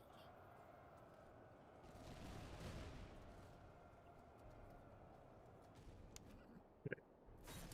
Charge those guys. Take out the artillery next. And now to these guys, since they've already shattered. They ran away from their guns. They're retreating.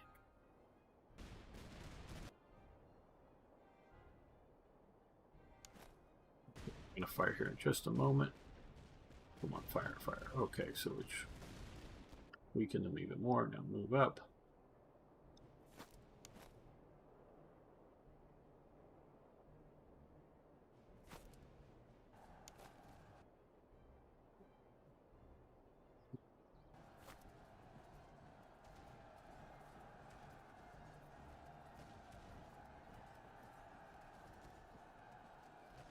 They're retreating now.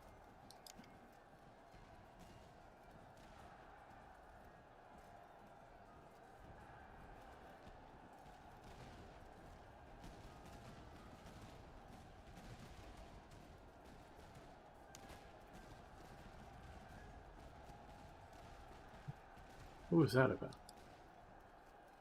I don't know.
Now these guys did shoot through my skirmishers, which wouldn't have been fun for the skirmishers, but okay, where they weren't shooting through a formed unit before. There we go. They retreated and we won. Yay!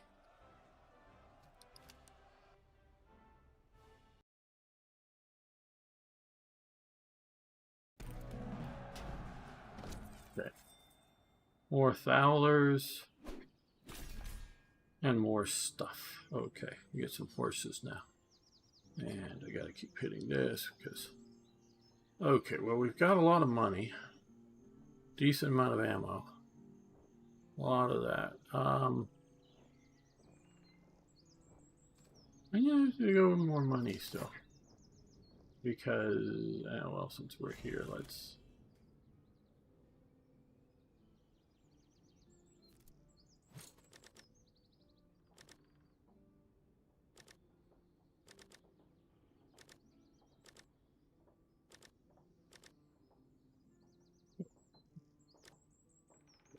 But, okay. Okay, noble estate. Casper Ernst von Christine. There's only that. 178.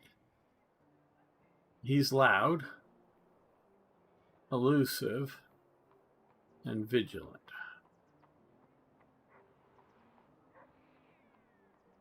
I'm going to get both of these guys. Okay, yeah, he went to that. He's our spare officer, which is nice to have. Okay, so he has only 3. We're going to spend the 50 and get another spot open here.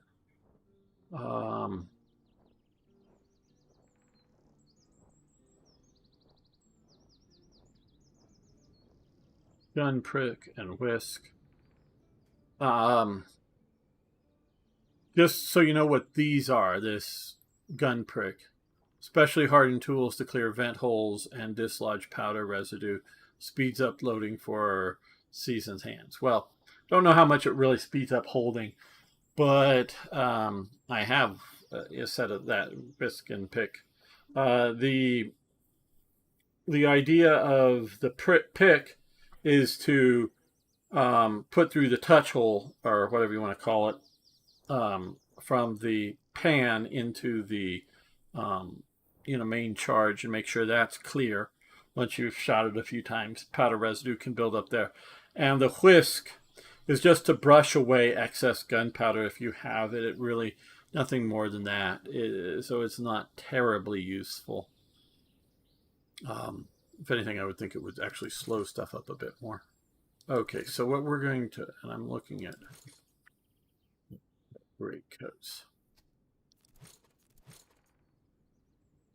Spend the 50 and then do that.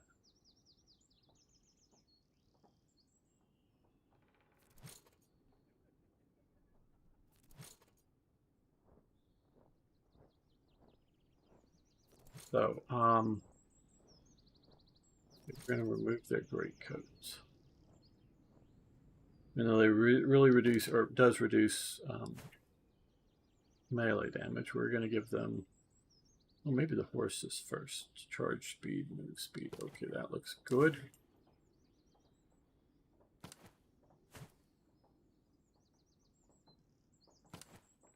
Battles. So these guys are pretty well tricked out. Oh, and we could, yeah, we decided we're going to keep them as dragoons. These guys here. Now, this is sort of what I was.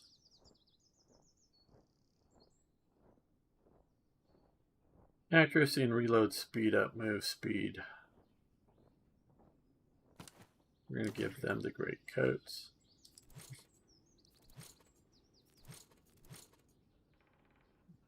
These guys, they got medical herbs.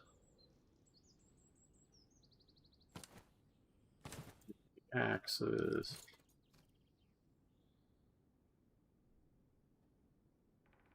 Marshal de Saxe. I have his book. He wrote a book,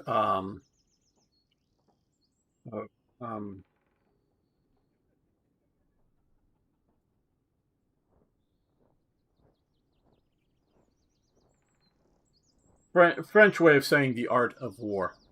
Okay, so we will.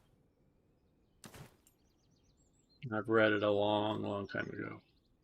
Obviously, in English translation, because hey, I'm American. I don't speak foreign languages. And hello, PBR Street Gang. How you doing? Seasoned guns, yes. Go to the fort.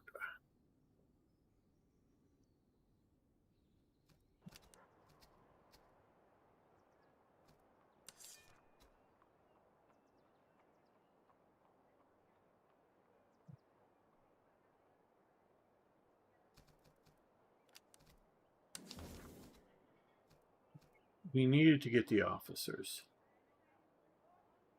Got a goodly amount of everything else. Well, okay, the fort. The problem with the forts, and I'm not going to go right now, is if you need to set up a siege, it takes a long time, so this bar moves a lot. We might go, and I don't have any artillery to try to bash down the fort. We need to secure 4 more battlefields, and I see the battlefields up there, so we're going to march towards them and see what we find. Okay, sir, we've arrived to find a lone regiment of our allies in desperate combat, surrounded on all sides by the enemy and refusing to yield. Their stand was a valorous one, but they are nearly spent. If we intervene at once, we may yet rescue their remains. Should we succeed, a formation of heavy infantry may be brought under our banner. That's what I was looking for some of these events to happen. That's why I didn't buy another unit right when I had the money and could. Okay, we could send in a detachment. Unlikely. We can charge, face a tough field army. We don't have artillery to bombard the enemy force, so we're going to. We can abandon our allies. Unlike we're gonna fight a battle here. Okay, Prussian Fusiliers. And it is a much bigger army than we have. Now this one, I may lose.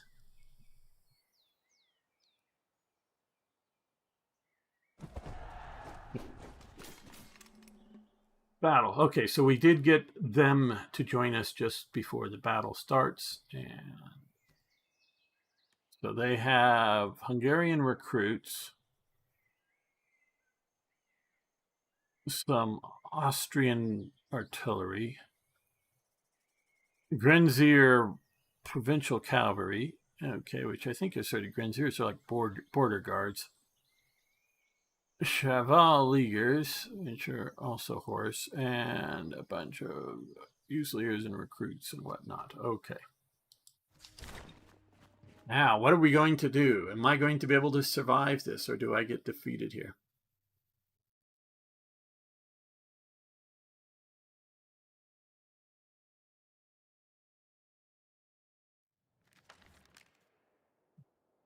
So, oh boy. We have a river right in the center of the field. Okay. So what we're going to do here is move our horses over here, our cavalry.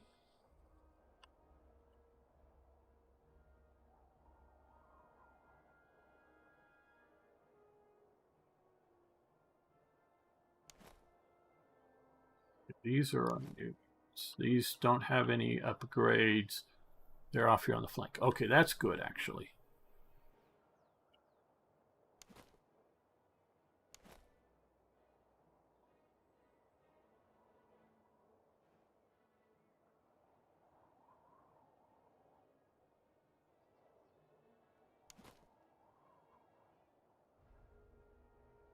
Okay, so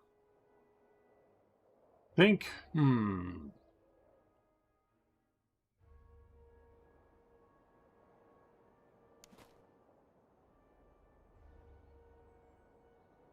put these guys right like that. Okay, quit deployment. Pause the game so that I can issue orders. You go for a horsey ride. Head out there.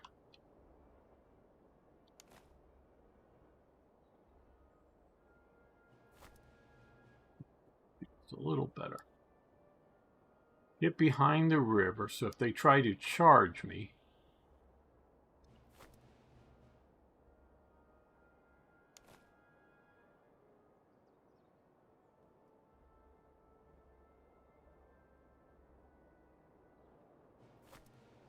they'll break up their charge. Actually, no. Just a little further back from the river there. Because I'm going to put my skirmishers not in the river, but right up along it. Right like that. You know, we're facing just a few here, but these are our forward pushed units. And I forgot to note just where that ended. So I'm going to do this with these guys.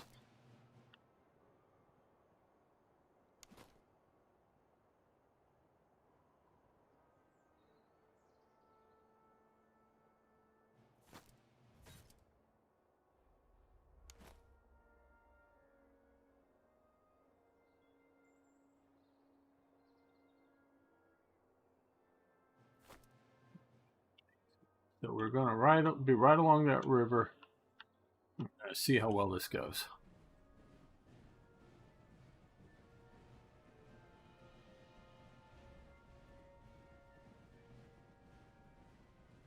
Well, I don't really want to go up to the fort. And I see what you said. At least look. I don't want to go up to the fort and then have to retreat away from it. We do have a time push here.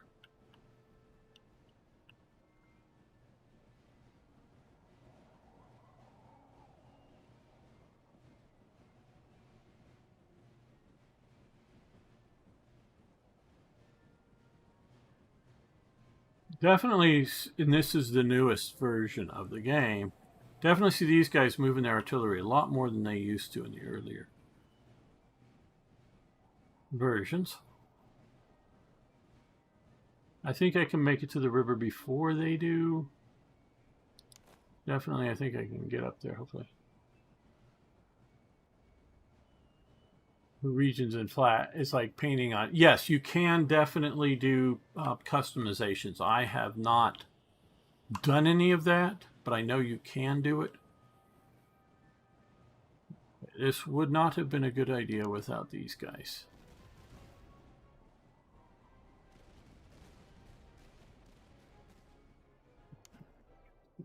Here. Watching where these guys are coming this side, which is actually pretty good, I think. If they do get behind me, it will be a problem.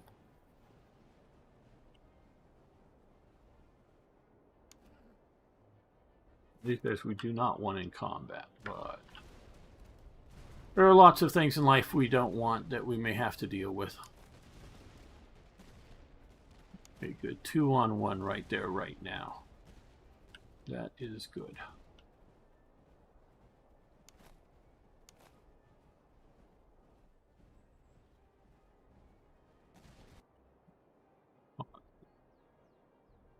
You cross the river.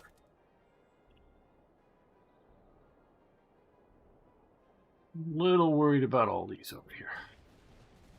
Cavalry, not the infantry. The infantry I think I can deal with.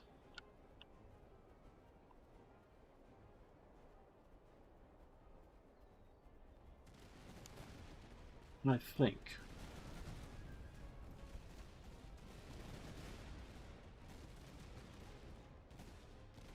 They're pushing right in at me.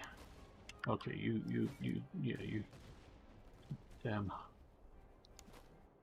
You guys also.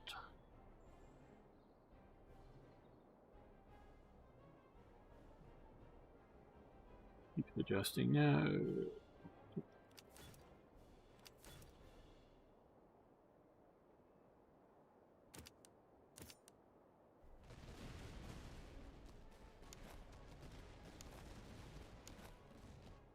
They're already retreating. Very good. At least falling back. Okay, so they move some of their horses over there.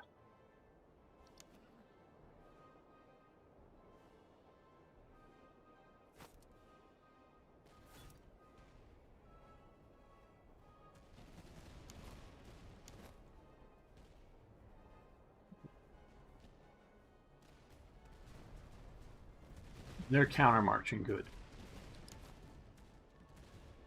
They're going back. Good.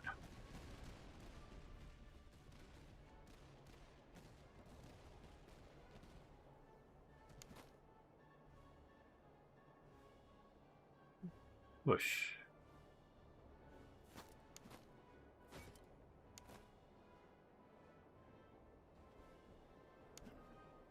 They come to my flank here. I've got these guys to counter them.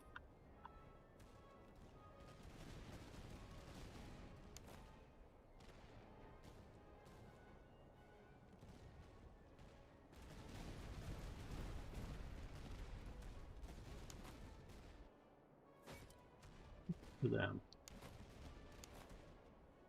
Now 3 units are concentrated against those Hungarian Fusiliers.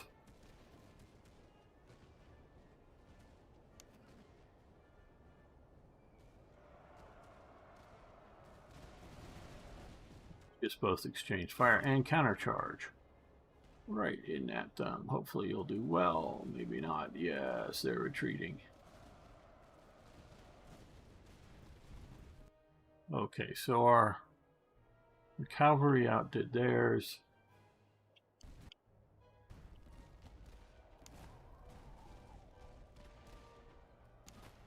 Coming back at me, but we'll shatter these guys. I hate the idea that they're not all working out there for their best. So we're going to do a quick while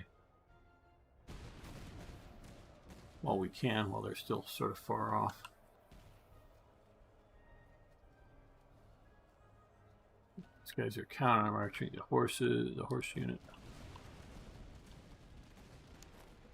Okay, you guys cross the river here and come up.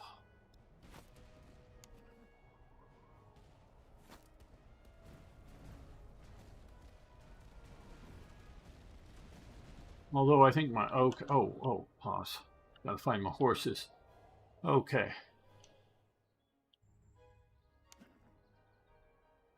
Keep going after these guys. Don't let them reform up and come back at me. Keep chasing them. Sometimes you want them to stop chasing, get back to the real battle here. Okay, they are coming after me here. They're charging. Come on, come on. Fire, fire, fire, fire, fire, fire.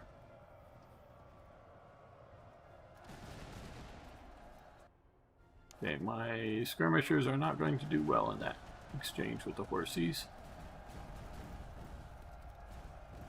But it was I think too late to retreat them. If I had started earlier, I might have been able to get them out intact in time, but...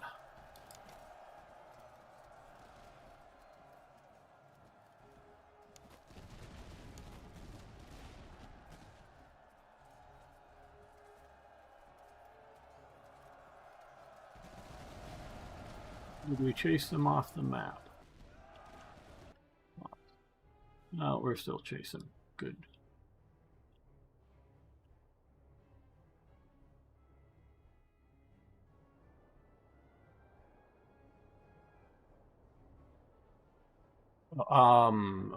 Nice that you use a different, yeah.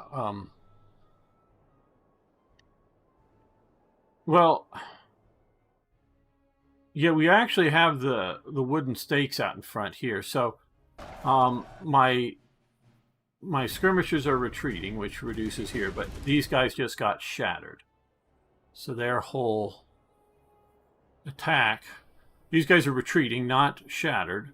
These guys are they're shattered. We're going to, now that they've discharged, they're going to take the opportunity to move up to keep pressure on these two units. No, wrong again.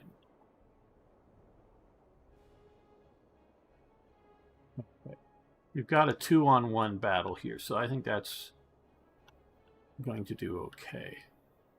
So we're going to move you up like that. I don't know whether we're going to push to the artillery or on these or both eventually here.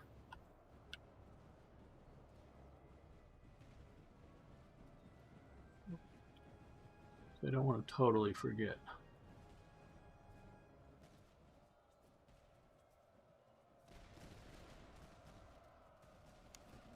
Yeah, okay. You chase them off the battlefield. That is great. They won't come back because they weren't shattered before. So now come back over here. More like that.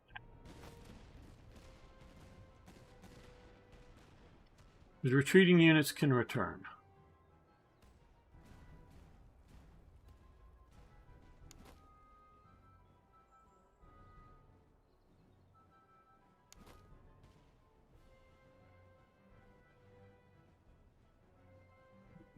Really get shot in the face.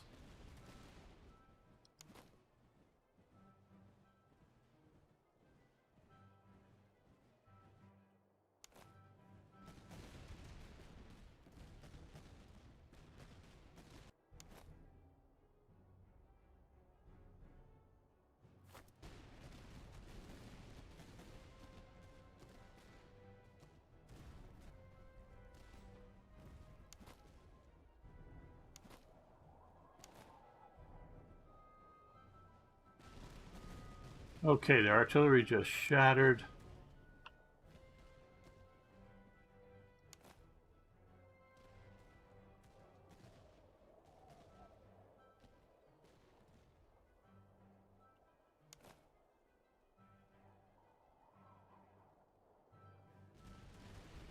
They're retreating now, and they're going to get a second volley. Come on, second volley. Come on, come on. Yeah. Wow, that was a bit of a tough fight.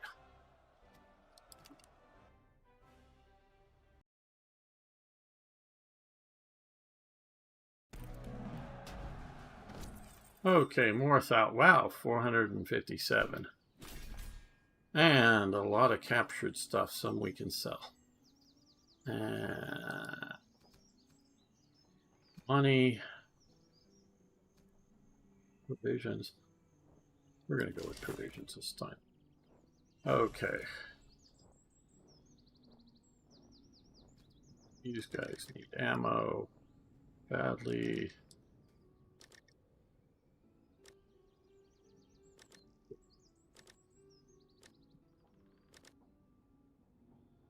Those skirmishers, those are the skirmishers. They took the heaviest casualties with that. Cavalry charge. Okay, these guys here, let's see what we can give them to make them. We give them some crosses. That'll help them, I'm sure. They do have pot stem muskets and socket bayonets, not the old worn ones, so they're okay.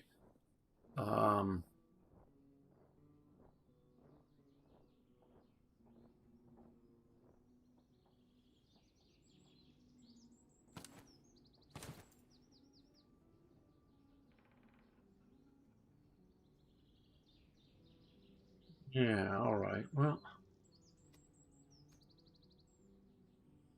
that's pretty good. Now,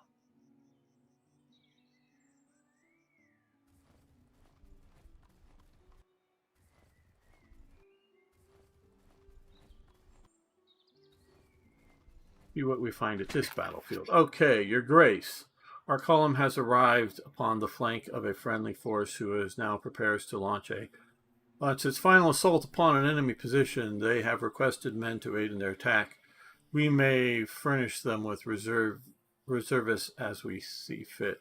Should they succeed, we shall be entitled to a portion of whatever taken in battle. So we can commit a moderate, or we can commit some and get a moderate chance, or we can commit a lot and get a likely chance. We're going to commit a lot. Do it. Okay, so we get $60. Some of our recruits back, though we did lose some, and some weapons. Okay.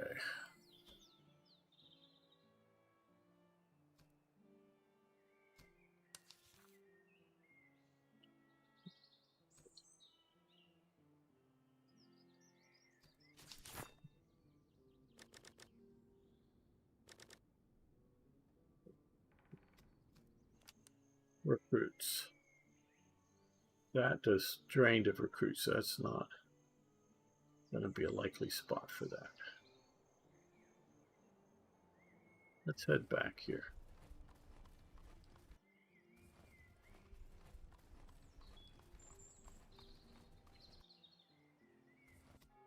Okay, so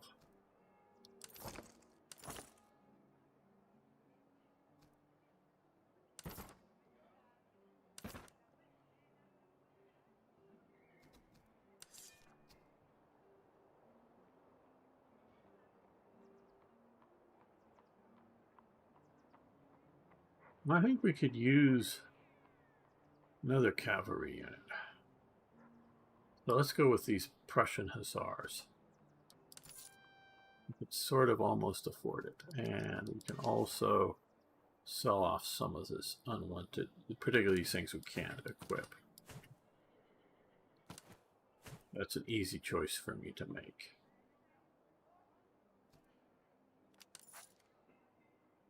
I like easy choices. Okay, now let's look at this unit. Well, we can give them boots. They've got Hussar sabers. We don't need to give them more Hussar sabers. This helps with charge and morale, so let's give them that. I think they can take muskets. No.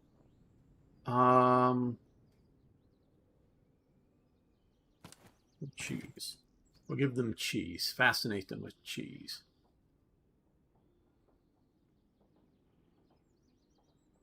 Anybody else here annoyed with EU5 has only one starting date?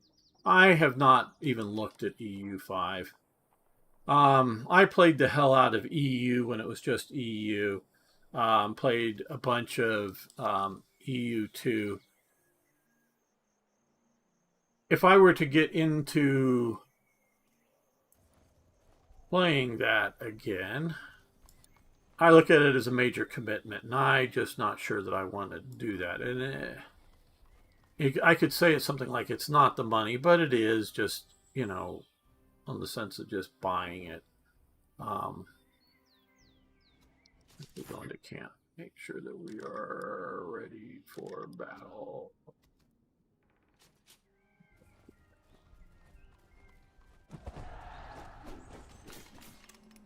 Okay, so we are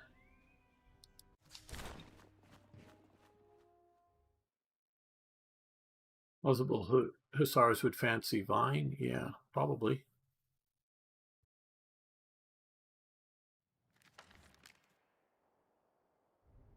Okay, so what are we looking at here?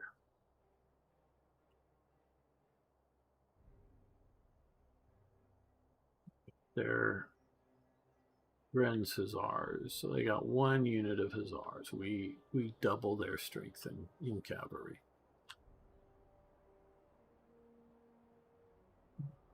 Sort of come up to a line like that.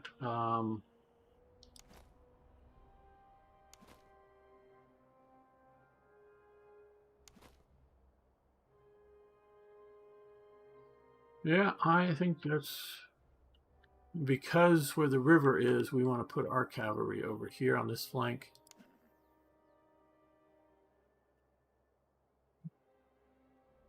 I just said that, but yeah, I think we will. I think they will react to us. Cavalry goes, so leaving the other flank open, I don't think they will purposefully try to attack the other flank. Okay, so, and pause.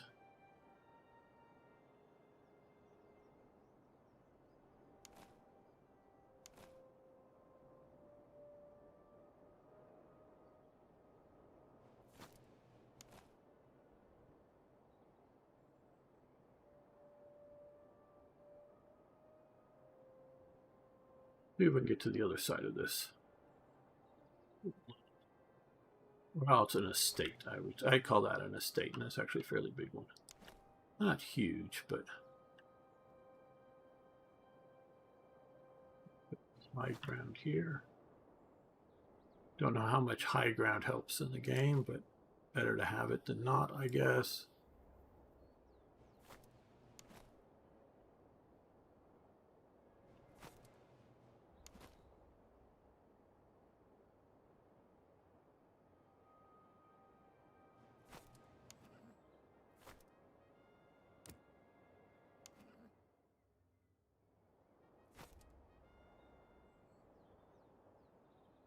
Okay. Now it's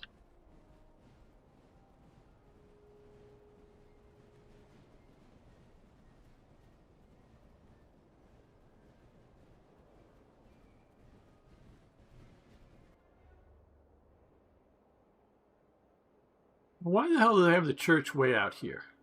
Is this just some animator's fantasy? But wouldn't you normally put the church? Oh, I hit that again wrong. Much nearer to the town.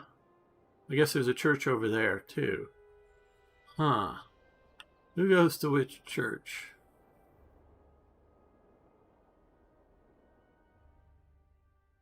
Now, that's the church for the estate. Well, I don't know. But I don't know. I don't know. Maybe I'm overthinking this. Why would you put the windmills in the middle of the field and not up on a mount, a hilltop to catch the wind a lot better? Come on, people. Think about these things when you're making these battles. You do not put a windmill inside of a plowed field. If anything, you'd put it, if you weren't putting it on top of the freaking hills, you'd put it next to the road. So that way you can use carts and wagons and whatever else to get your grain to the windmill to be milled. And then once you get it, take it back, to wherever you're going to store it. Come on, come on, come on.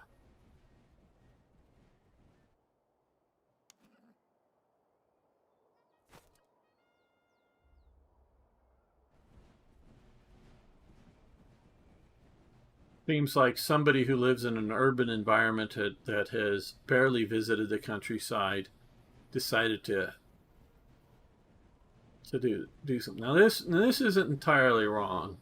Here, you have the great house in which to live in or something here. There's some sort of storage building, maybe with stone to keep the rats and whatever else from chewing out and putting stuff up there. Maybe some residency, some other sort of residency. other sort of building, maybe. I don't know. You know, some, I don't really know what, I really, quite honestly, because that sort of kind of looks like plowed ground. Well, maybe this is like vegetable gardens. It's fenced off, not trying to keep animals in, but keep animals out. So that may be that. And then this pond here, although there's no stream, no, I'm not even talking river, I'm just talking stream feeding it. You might have a very nearby windmill that's a pump that would pump. I don't know if they did that in the 18th century. I know more modern weed field. Well, maybe. I don't think they did that back then. But might have a windmill that's a pump that pumps up to fill it, but that'd be nearby. But you'd raise fish in that and whatnot so that you'd, you know, vary your diet with fish. So that makes sense. You know, having the pond is not just. And hey, Admiral T, good to see you here, my friend. Just look up and see the chat. Yes. Artists probably don't feel that way. Well, artists, they may be good at art, but they're not necessarily good at everything else. So you sometimes have to tell them what to do and make sure they do it.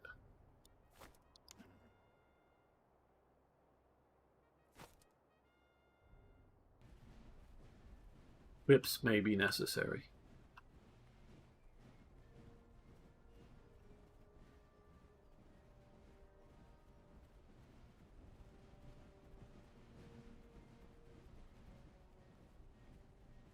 Because something like this would be artificial. That might just be lowland that is badly drained. Might be. You know, I see some hills around it and whatnot.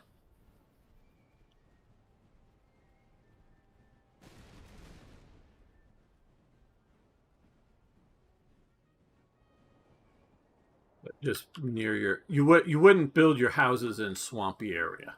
That would just be a big no-no. Not your manor, your estate.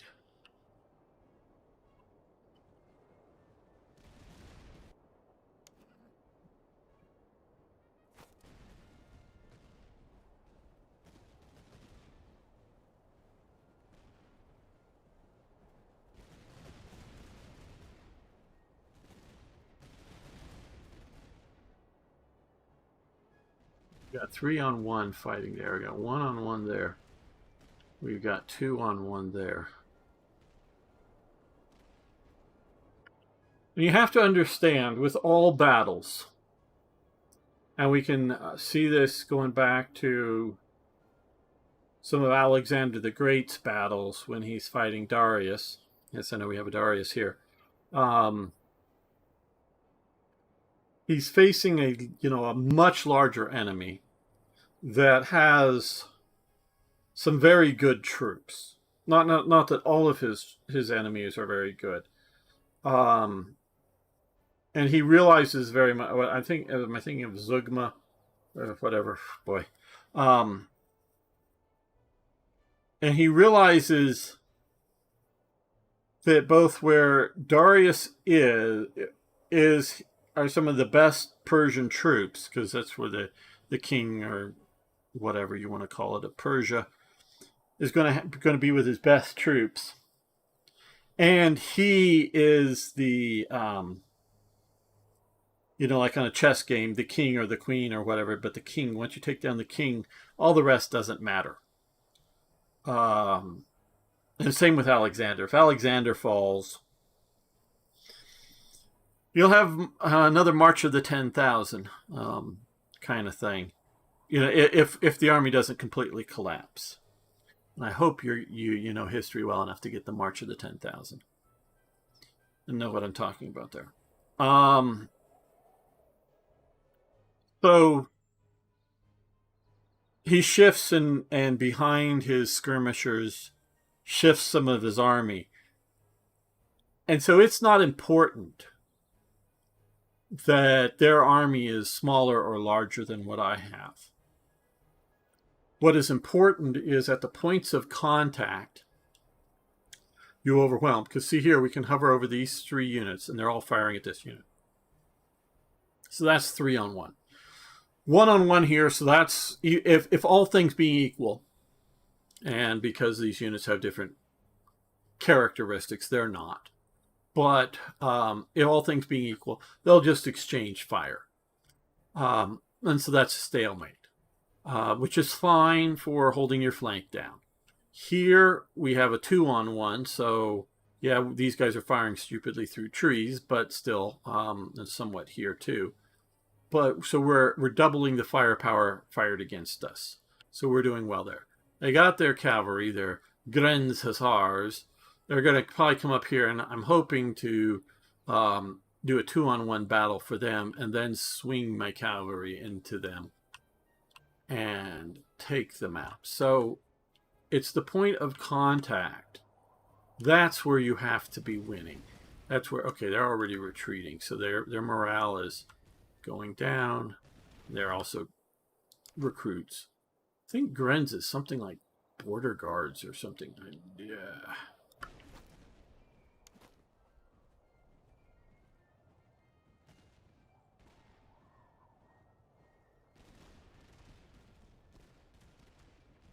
So either keeping that pressure up on them, or you're going to come in there and their flank and overwhelm them. Okay, they're charging me there. So what we're going to do is they just got shot at by pistols, which are not going to be terribly effective, and being countercharged from the flank there. And these guys are going to as well. So we've got a 2-on-1 point of contact, even though it's basically in each other's face. No one's flanking out. The other one, they're retreating. Okay, pause. These guys are going to come up over here and push on them.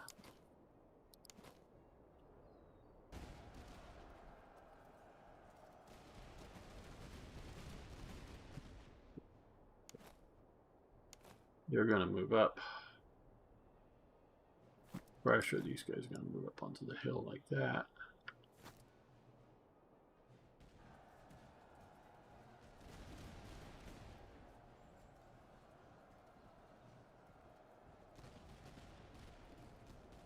So I hope, hey, if you guys, I know most of you are over on Twitch, but Admiralty has joined us over on YouTube.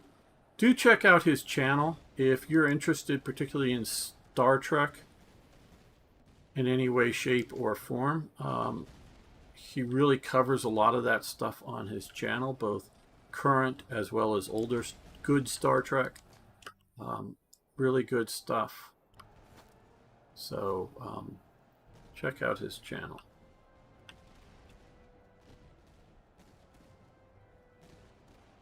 Yeah, I don't know how much. Okay, you know, we definitely have the hill graphics here.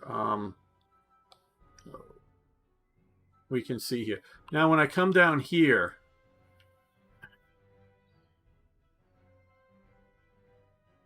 it's the hill graphics, like I say, and it's, I don't know really what, because this is just flat as a tabletop, or virtually so. So I don't know what this hill really means. And I pay attention. Oh, let's see. There we go. I do sort of pretend, and it does sort of kind of, when you're up higher looking down at it, that it looks more like a bigger hill than it. Yeah, so I don't know. You know, they say you don't want to meet your heroes, you know, celebrities or whatever, because they don't necessarily live up to your expectations. Okay, Prussian Dragoons. We're going to let the Hussars chase the Hussars. Prussian Dragoons, we're going to come over here and get to these guys' rear. If you look too closely at some of these games, I don't know if they will meet. And there we go, victory. If they'll meet your expectations. I've definitely dug into some games in my modding career in the past and been disappointed when I've actually seen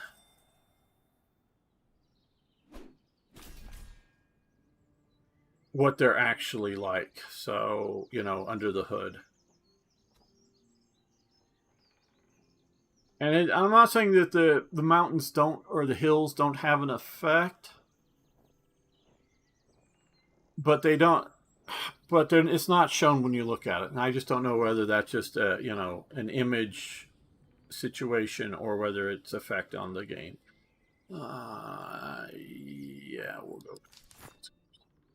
Okay, so we have our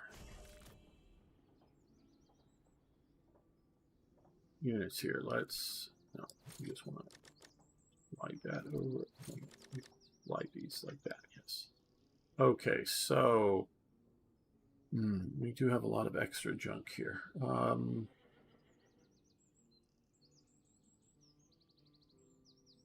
Beer rations, melee damage, and morale up. Okay, that's nice. Consumption down, good. We'll go with that for them.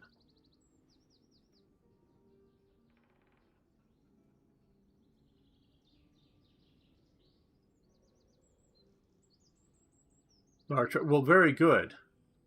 Admiral Teague saying that he tonight they're chatting about Star Trek 1 through 6. Yeah, I do. Some of you guys may know. Obviously, Admiral Teague knows. There is a YouTuber, and I actually sort of like some flamboyant YouTubers. I won't mention a couple of others that have gone off the rails in the past, and I mean, in my opinion, totally off the rails. But Doomcock, he fights the very necessary fight in the arena of pop culture, and things like politics are downstream from culture. What is culturally acceptable? You first have to be culturally acceptable to then have it politically acceptable. And you say pop culture, which just means popular culture, as opposed to specialty cultures or high cultures. Who the freak ever goes to opera anymore? I mean, I'm sure they do, but probably most opera companies or whatever would permanently shut their doors if they weren't given government money. Now, I'm all, the Kennedy Center or whatever in Washington, D.C., I'm all for the idea of a few big, national stuff, because America is big, putting a very, very small, very, very, very small percentage of our taxes into something like that. Yeah, I'm fine with. That's okay. But a lot of that culture would die off if it wasn't. Oh, and hey, if billionaires or whatever want to put their money into, more than just, buying tickets for the opera or the ballet or the whatever, they want to put more, endowment money into it. Great, fine. People want to do with their own money. I'm happy for it. But popular culture is just that. It's what is popular within a culture. And I as you maybe can tell, I feel very deeply about this. I think it's very important. I grew up on Star Trek. I know Doomcock and his whole crew, or at least a lot of them, they are really into and have been into comic books, and I am not. Not that I dislike comic books. I've just never been a big superheroes fan.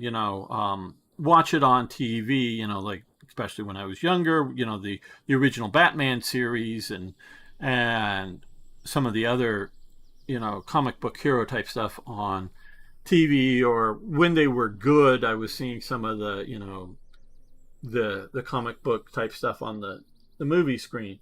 But that's, for me at best, that's casual. So I'm not trying to knock it or downplay it, but it's just not my thing. But Star Trek is extremely close to my heart, and it's important, and it shapes our culture. All of this shapes our culture. And what I do here is I look at history, I examine history, I look at the culture of like the 18th century, I try to learn lessons from it. Try to it's not like I'm trying, and other than if you want to dig into it and be fascinated, what is the difference between a duke and a baron or whatever, big deal. And I just know it's different ranks of nobility, but there's really, and it can vary from country to country and whatnot. But it's more the ideas of the societies and stuff that we've lost, especially around World War I, that we've lost. The good of the 18th century that we've lost.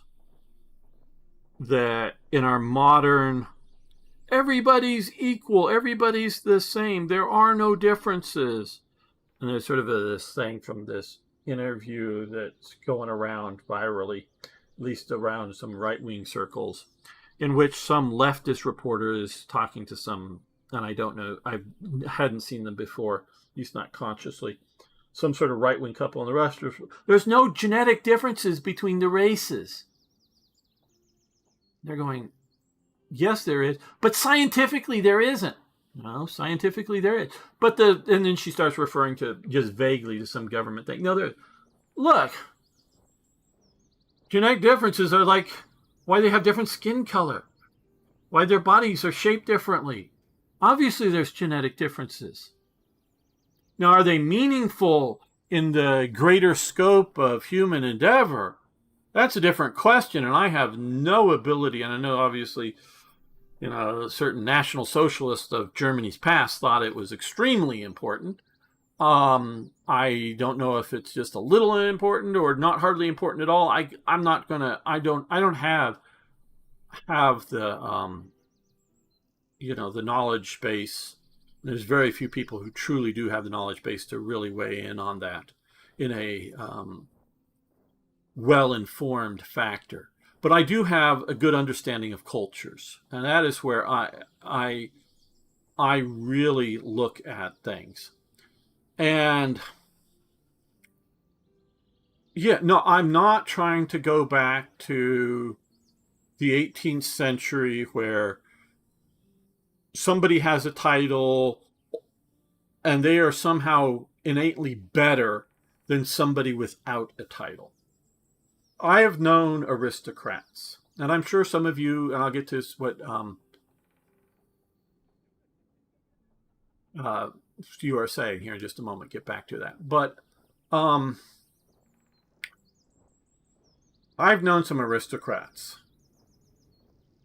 Some lived in very large houses, or the east wing of a very large house.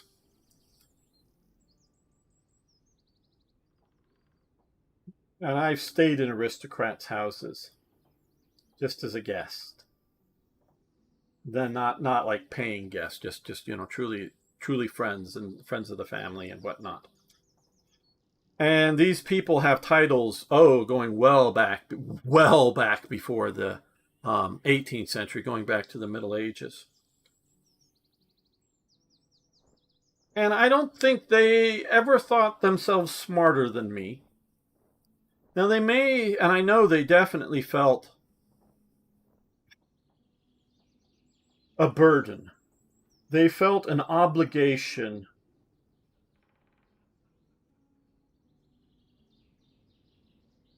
to maintaining heritage, if you will. Whether it's, in some cases, these aristocrats lived in what we would call modest houses. Okay, not little dinky little things, but just normal sort of size of houses. Some I've met that, like I say, have in what would be great houses of Britain, in the modern sense.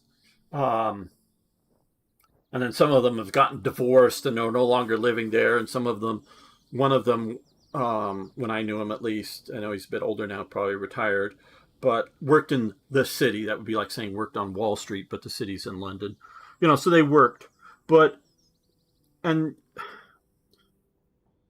felt this very strong historical, in both the way that they carried out their personal life, they had personal problems, like I say, got divorced and whatever, but in the way they behaved, but also in, maintaining historical and cultural sort of endeavors and whatnot. And I've met one of my enemies who is an aristocrat. Now, the people introducing us, very foolishly, which were Americans,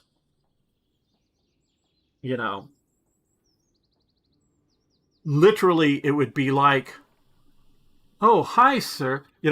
That we're hosting a,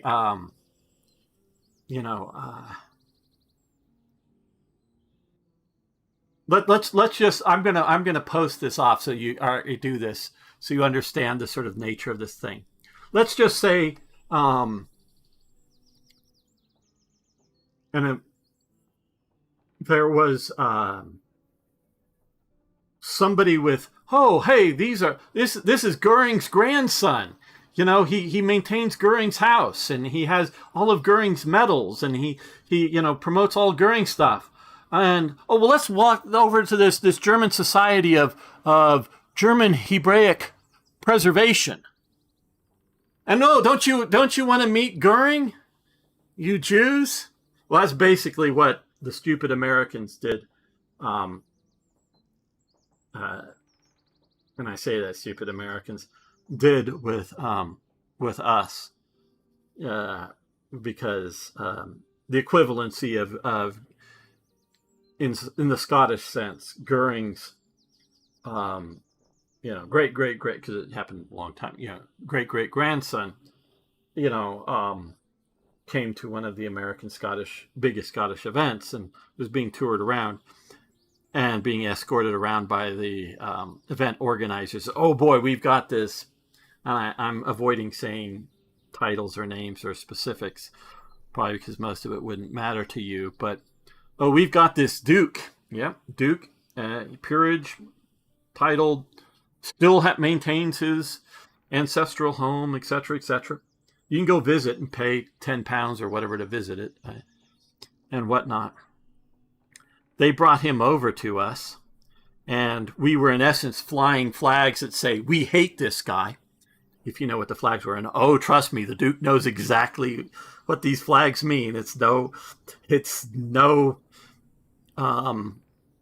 mistake of he doesn't mistake it. Oh, and in Scotland, the flags that we were flying, and although I'm an American, I have visited the Scottish home, and some of the people that I was literally staying in the house, the aristocrats, are literally his neighbors, in that not they're like across the street, but on the other glen across the hills kind of neighbors, or across the short bit of water.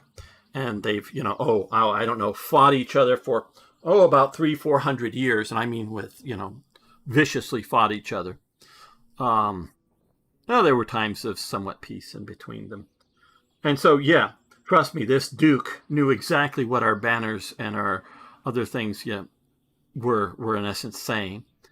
And we had a brief conversation with him. So, and he was gracious enough, and because we had 18th century reenactment group that I was part of, one of the leaderships in it, and look at the muskets, and I have a bunch of those at my house. And I actually hadn't been to the Duke's residence at the time, but one of the other guys involved in the group, "Oh yes, I've visited your place and seen them," he said.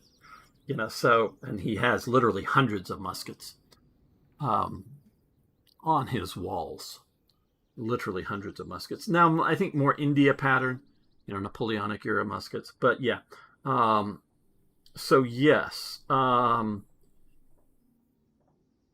these aristocrats, they may feel a little better than other people because of their heritage and that they've maintained it.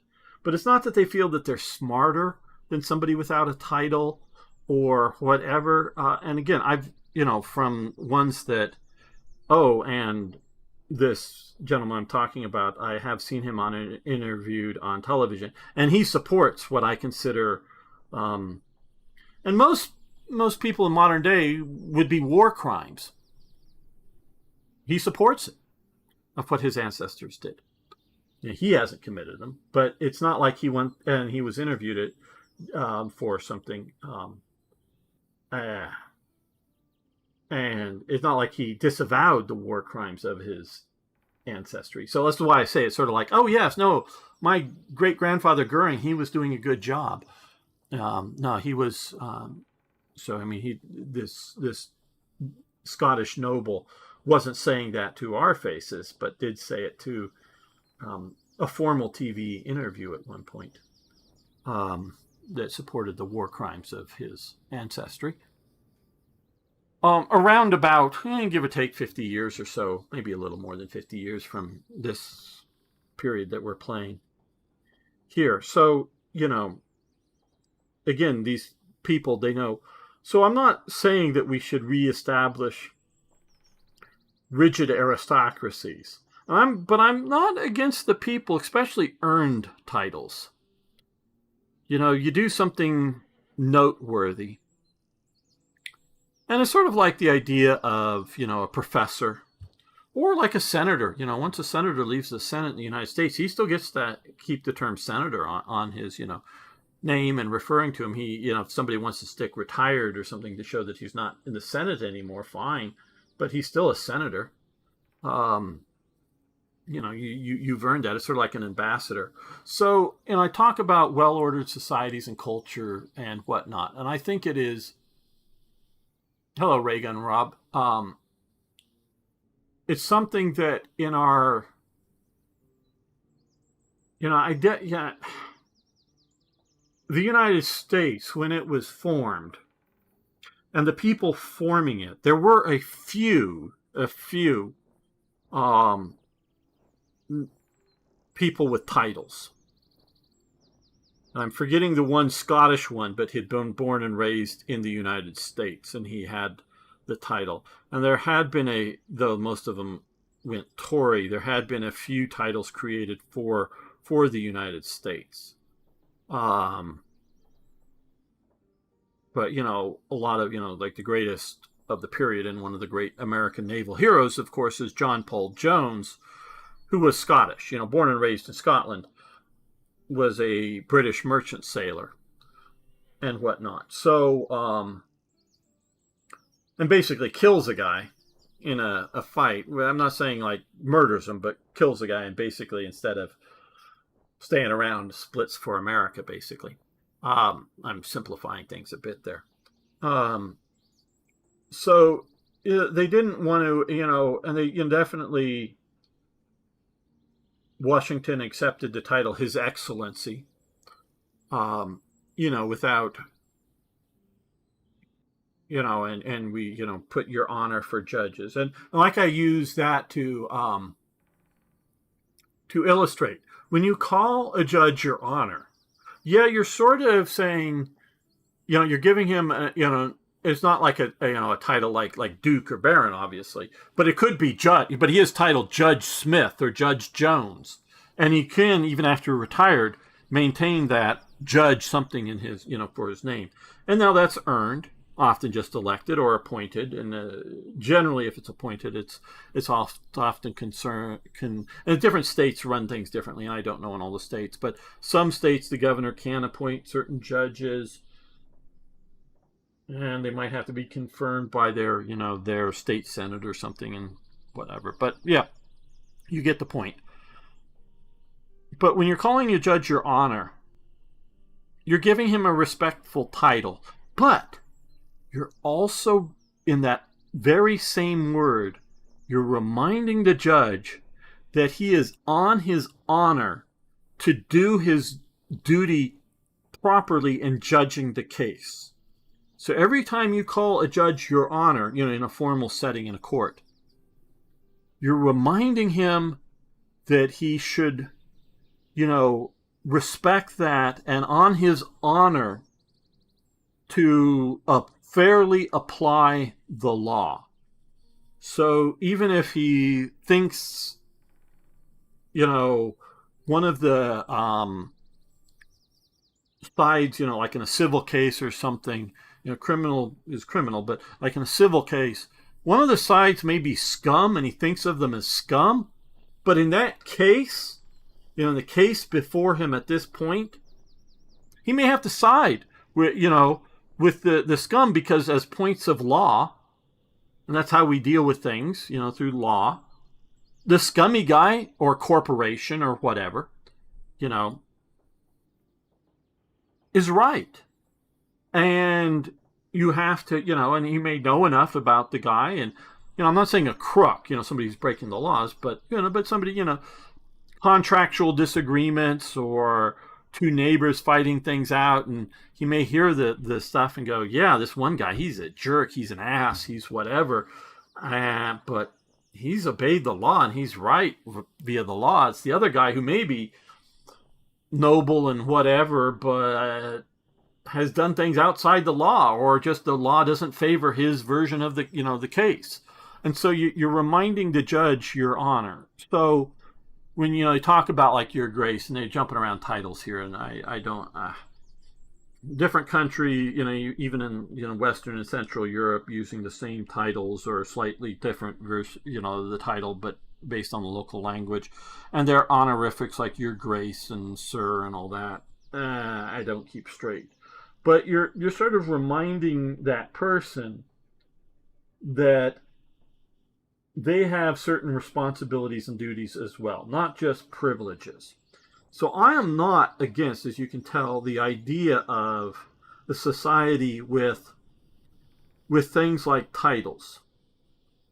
And some titles are worthy to inherit, with hopefully the idea of somebody continuing through the generations to honor it.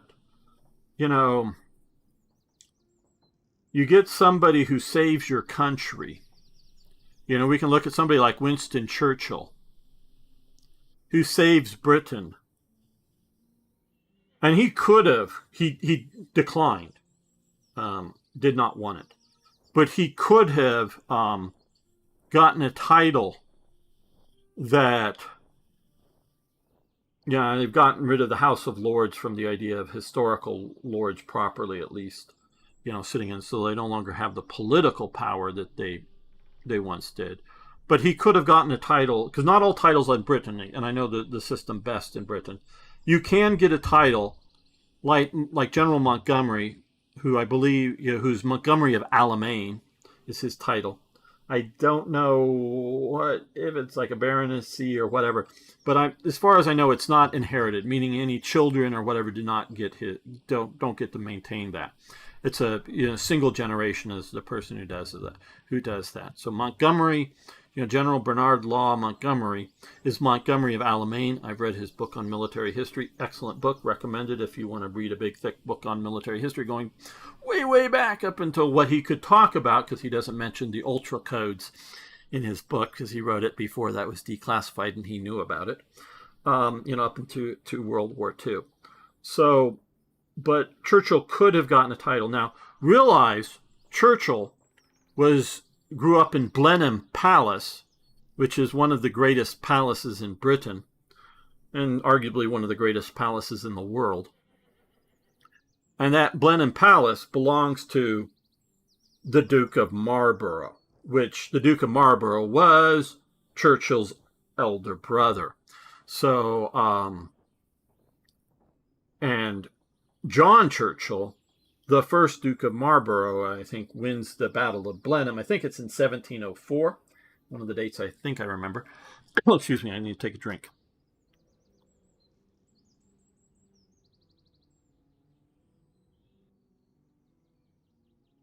I'll get to the chat in just a minute.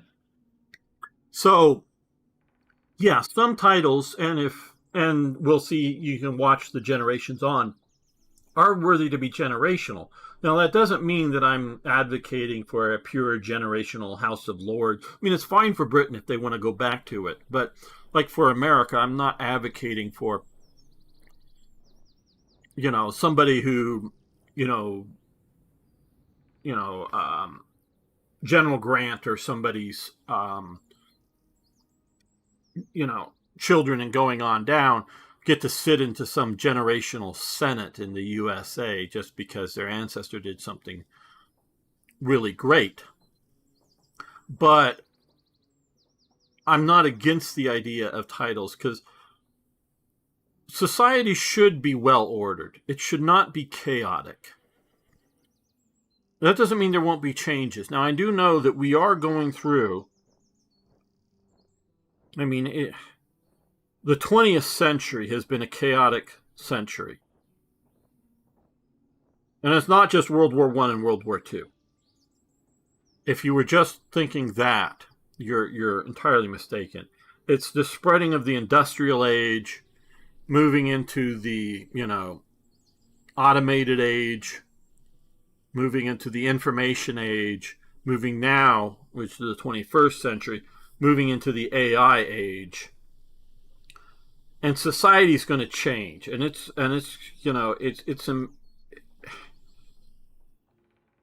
and I don't think we understand, and even the futurists like Ray Kurzweil, I just know his name and a little bit about him, who does sort of deal with AI and what he thinks the world will be. I have no idea whether he's anywhere near correct of what it will be. I mean, maybe we'll look back on his, prognostications of what all this will mean, and he may be off by a few, some years as when things happen. But, I know some people, and I don't want to mention names, were saying, oh, yeah, in 10 to 20 years, you're not even going to be allowed to drive a car. I mean, they're going to ban driving cars. All cars will be AI, and it'll be for safety reasons. Well, okay, that was like 15 years ago when a person was prognosticating it. And I don't think we're 5 years or 4 years or whatever away from having everywhere having, automated driving cars. I think we're very far from that. But someday it will probably be much safer to have AI driving the cars than humans. That is probably a correct statement. And cool old muscle cars will be regulated to special off-road tracks, just like horses mostly are. Hey, I live in my secret mountain base up in my, relatively small town. I don't want to quite define it more than that. And there is one guy that I've seen several times riding his horse down the sidewalk, not in the street. And it's not like because he's fancy dressed and going to some Christmas parade, because it's very utilitarian and it's the middle of the day. And so he's just using a horse as local transportation. I'm not quite sure why. I don't know him or anything, but I do know it's a fairly common, and I'm presuming it's because he doesn't afford a car but has a horse. So yeah, but we don't see a lot of horses roaming around most urban areas. Yeah, I know in New York City they have those, around Central Park they have those, carriages and whatnot. But really, you don't see people delivering stuff on horses. So yeah, if you really want to ride horses, really just, not just sort of, and the guy, like I say, just walks, he's riding on his horse, but at a walking speed, not at a trot, not at a run, on the sidewalk. So it's, to get through part of town here. So, they're probably going to make, cool muscle cars or whatever relegated to, or either install a self-driving mechanism onto them, clamp onto them and it self-drives it, or you got to just do it. That probably will come. How quickly, again, I don't know. And it'll probably at that point be a lot safer than human drivers. So yeah, so society is changing. I understand that. But we need to understand reality. And part of the reality is, and if you look at somebody like Elon Musk, which I do respect quite heavily, he at first was entirely against AI. He's now for AI because, and it's very clear, he realizes it's not going to be stopped. There is no way to stop the AI unless what we do for the Beltane Jihad and smash all thinking machines, like all my computers here. Just kill every thinking machine out there. Kill all your cell phones and go back to old phones that you flip open and you punch into numbers and that's all you do with it. And get rid of all thinking machines. Unless you're going to do that, AI is going to come. So we're going to have AI.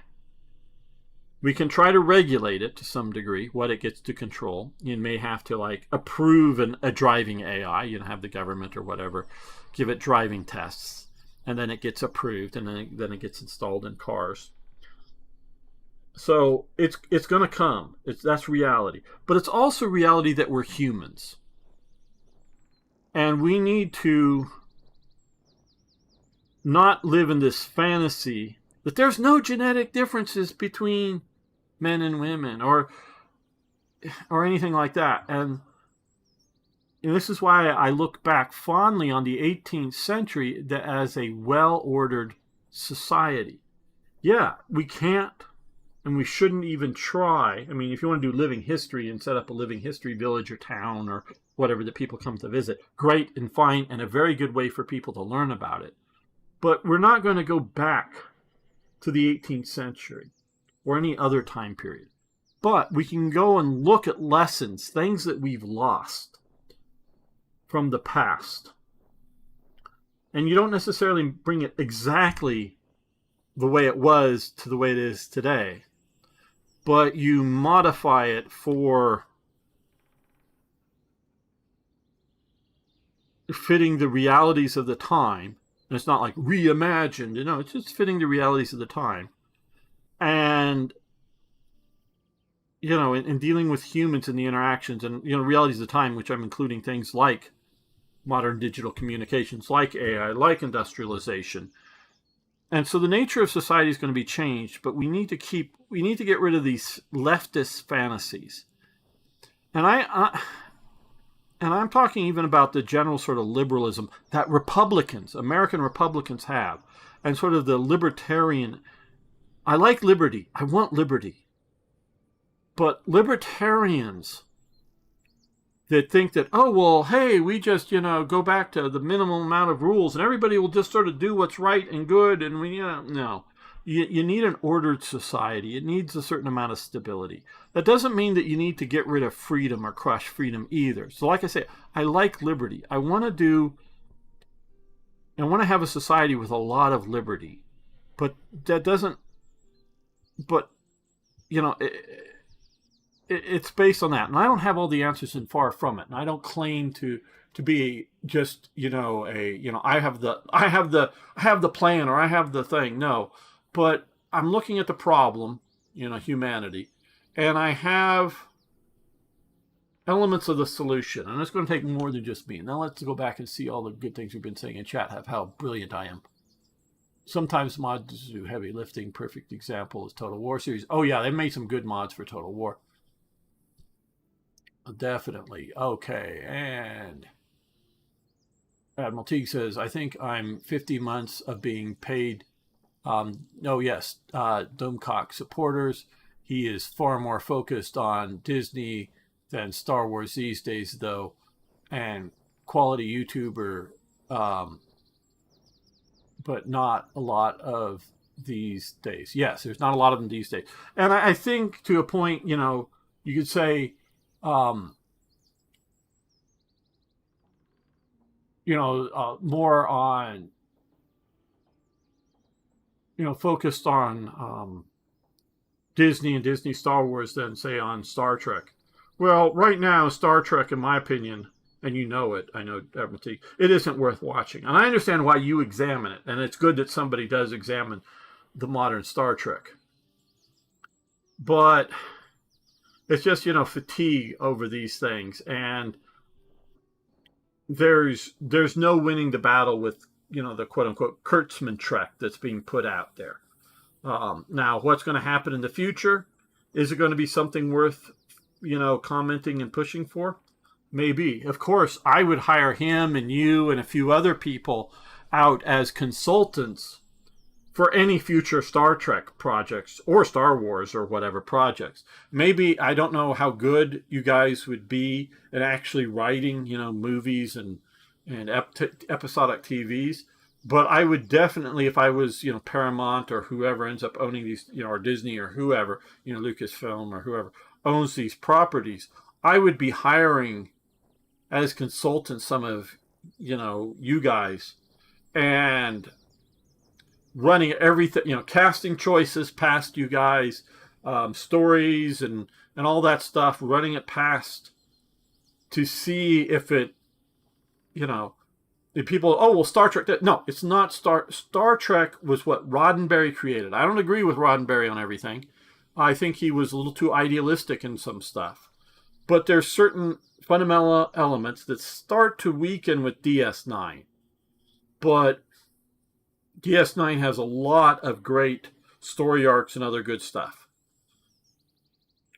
But just because you call something, you have a llama out there and you put right cow on the side of it, doesn't mean that it's a cow. It's still a llama. Okay, so whatever modern Star Trek may be, and I have friends that have watched some of this stuff and think some of this stuff is okay or cool or whatever. No, that ain't Star Trek. Oh, but it's phasers and there's ships. No. And they know, and they get to the point that they don't talk to me about it because there's no point, because I'm not engaged in it and what, in what they're dealing with this stuff. So, and I would definitely, like I say, hire some of these people just as consultants. Now, if they come up with good story ideas, and if they're good writers, whether that's you or somebody else, Admiral Teague, yeah, God, how I miss the 18th century. Yeah, there's a lot of good stuff in the 18th century. Admiral Teague says, like, I'm 1/4 Spanish, supposed to feel bad that my ancestors were crazy enough to strap cannons to boats and sail off the map and topple an empire with 500 guys. I think, no, absolutely. Now, look,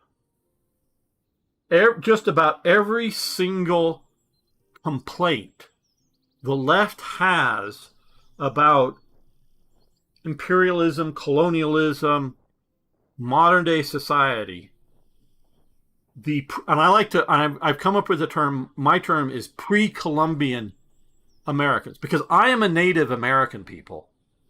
Now, all of my blood genetic ancestry, as far as I know, comes from the British Isles. Now, some of it might, some of we know comes, travel to the British Isles, Anglo-Saxon invasions and whatnot, but it comes via the British Isles. But I have ancestry going back before the American Revolution. I go back to the colonial. So I'm a Native American. I am not a pre-Columbian American, meaning got here before Columbus. Okay, so pre-Columbian Americans. And Indian is not a mistaken word, or not an incorrect word, because this, and I'm actually here, this is the West Indies. The East Indies are places like modern day India and Indonesia. Those are the East Indies, because I speak English. And the English term for this was the West Indies, particularly often referring to the Caribbean, places like Florida, places like, Mexico, and down there. That was the West Indies. So the people from there would be Indians. Now, they're West Indians as opposed to East Indians, people from India or Indonesia or, whatever. So, they're, and so, yeah, I mean, maybe Columbus and a few others early on were sort of mistaken in thinking they were the East Indians, so they got the name. But the name for hundreds of years later was the Indies and Indians, so that is correct. But if they don't like to be referred to as Indians, they're at least pre-Columbian Americans. And they, many of them were cannibals. They basically, all of them, to my knowledge, were slave, take slaves generally from opposing tribes or whatever. They would take slaves and, just about all the horrors you could ever think. They really did not live in harmony with their environment. No, they you find huge trash mounds. I mean, they look like mounds today, but you start digging into them, they got seashells and other stuff like that, and they're just these huge trash mounds that they weren't and they were, of course, burning wood, so they were chopping down forests to burn their wood. Now, they didn't do it so well because they didn't have saws and metal axes.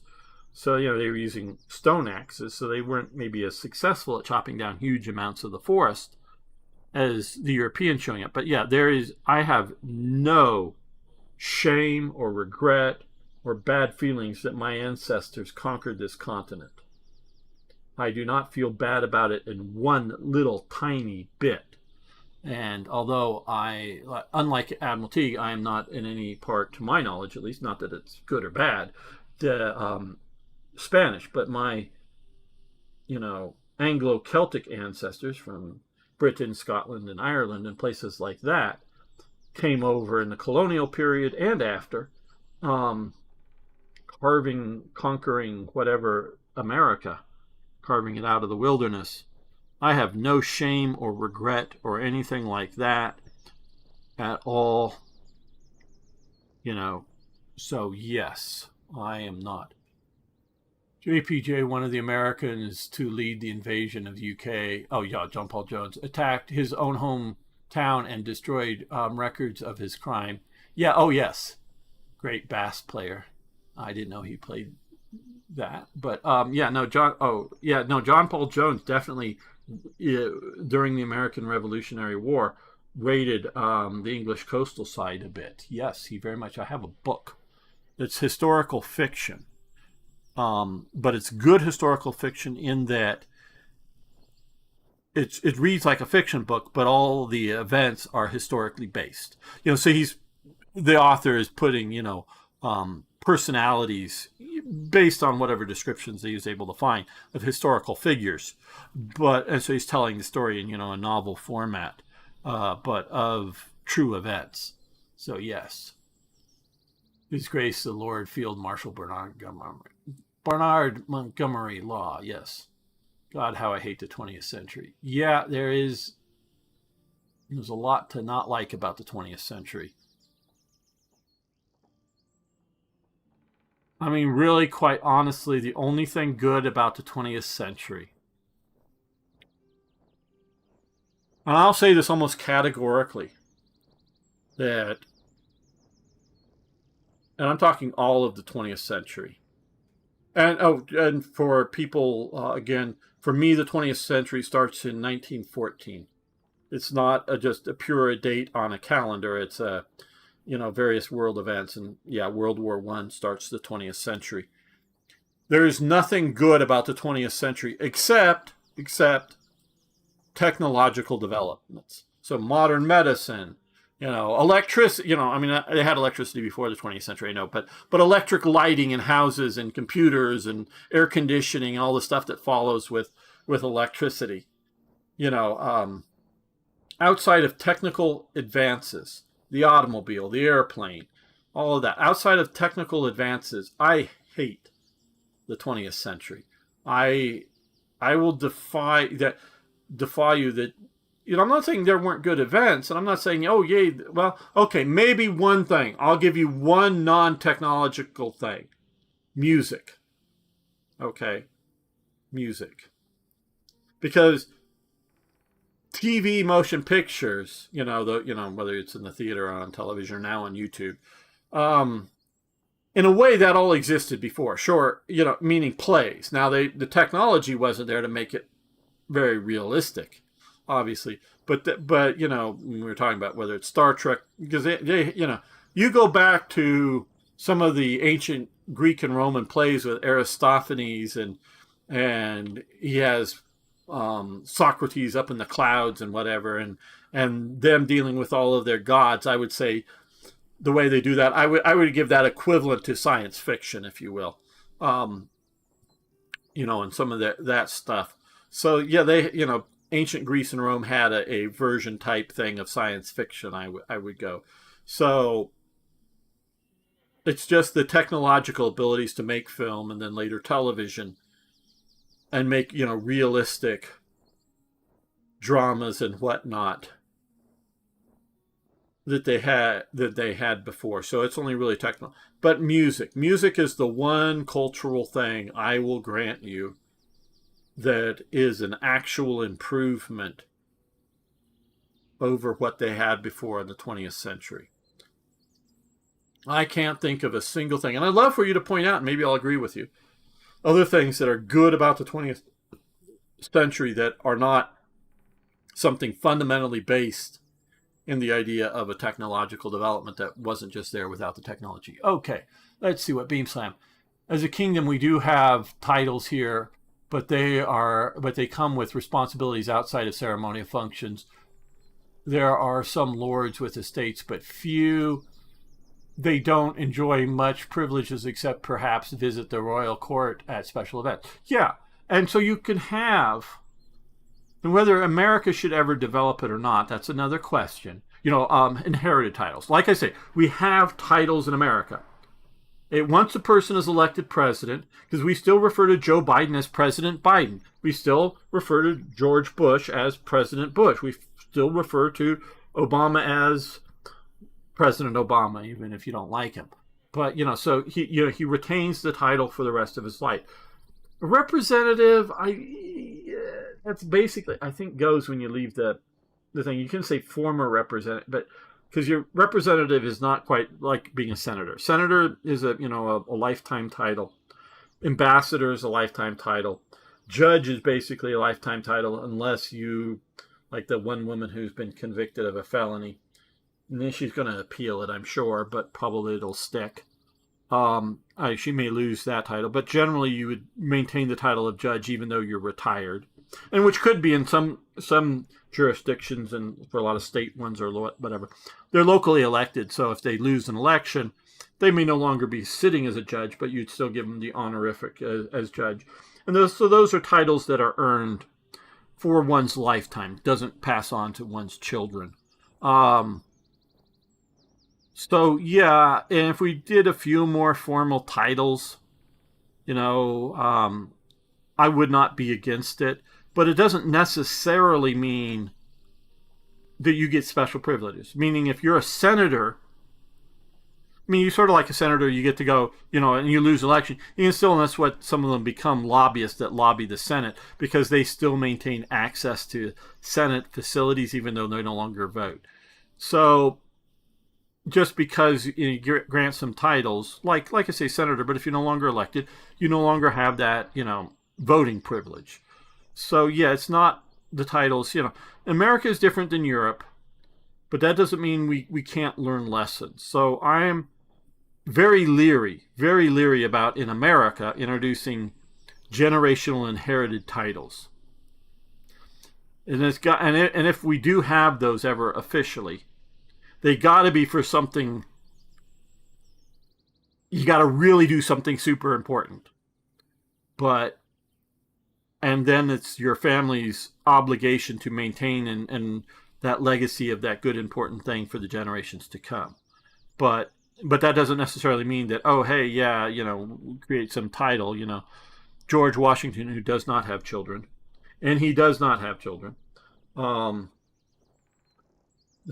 I don't know. I don't know. We can talk about, I don't know. Maybe they proved, I don't know. But, somebody like that you may give a title to, but that's inherited. But that doesn't mean that they get to be, whoever it is gets to be permanently president or something. It's just, something to remember that I can be at Paramount HQ in 20 minutes for the meeting. Yes. You're going back to, Admiral Teague, you would be one of the people on my list if I was, had any voting say or whatever, and they're going to hire some consultants. Now, again,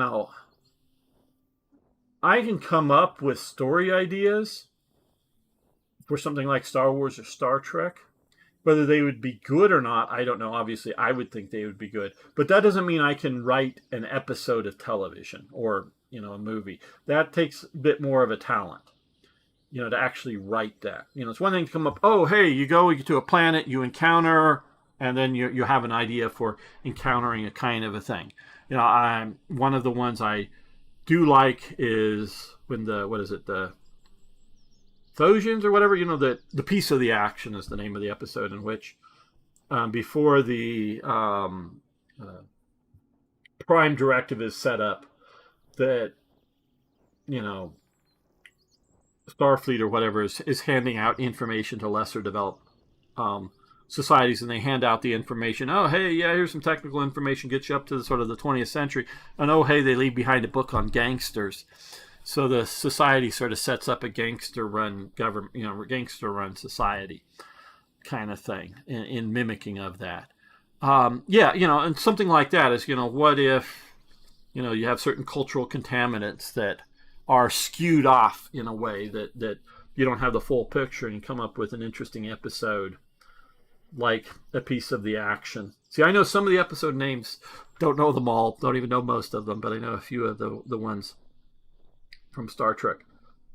So yeah, it's one thing to come up with a story idea. It's another thing to, be a good writer and write it. So, but I do know that there are a few good people out there that I know of. I mean, there's probably more, but I know of that would be able to put a stamp of approval on, like I say, big things like casting choices and overall direction. And,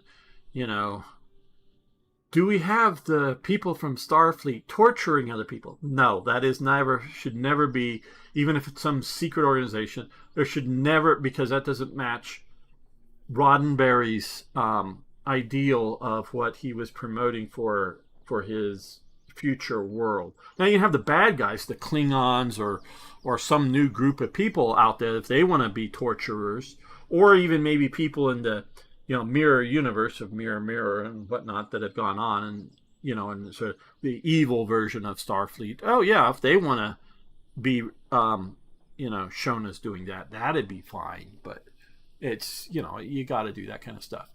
Okay, and Admiralty, very best euphemism for pre-Columbian Americans I've come up with is Guardians. It's pretty clear and kind of funny. Okay, I don't know. Democracy, human rights. Well, Beam Slam,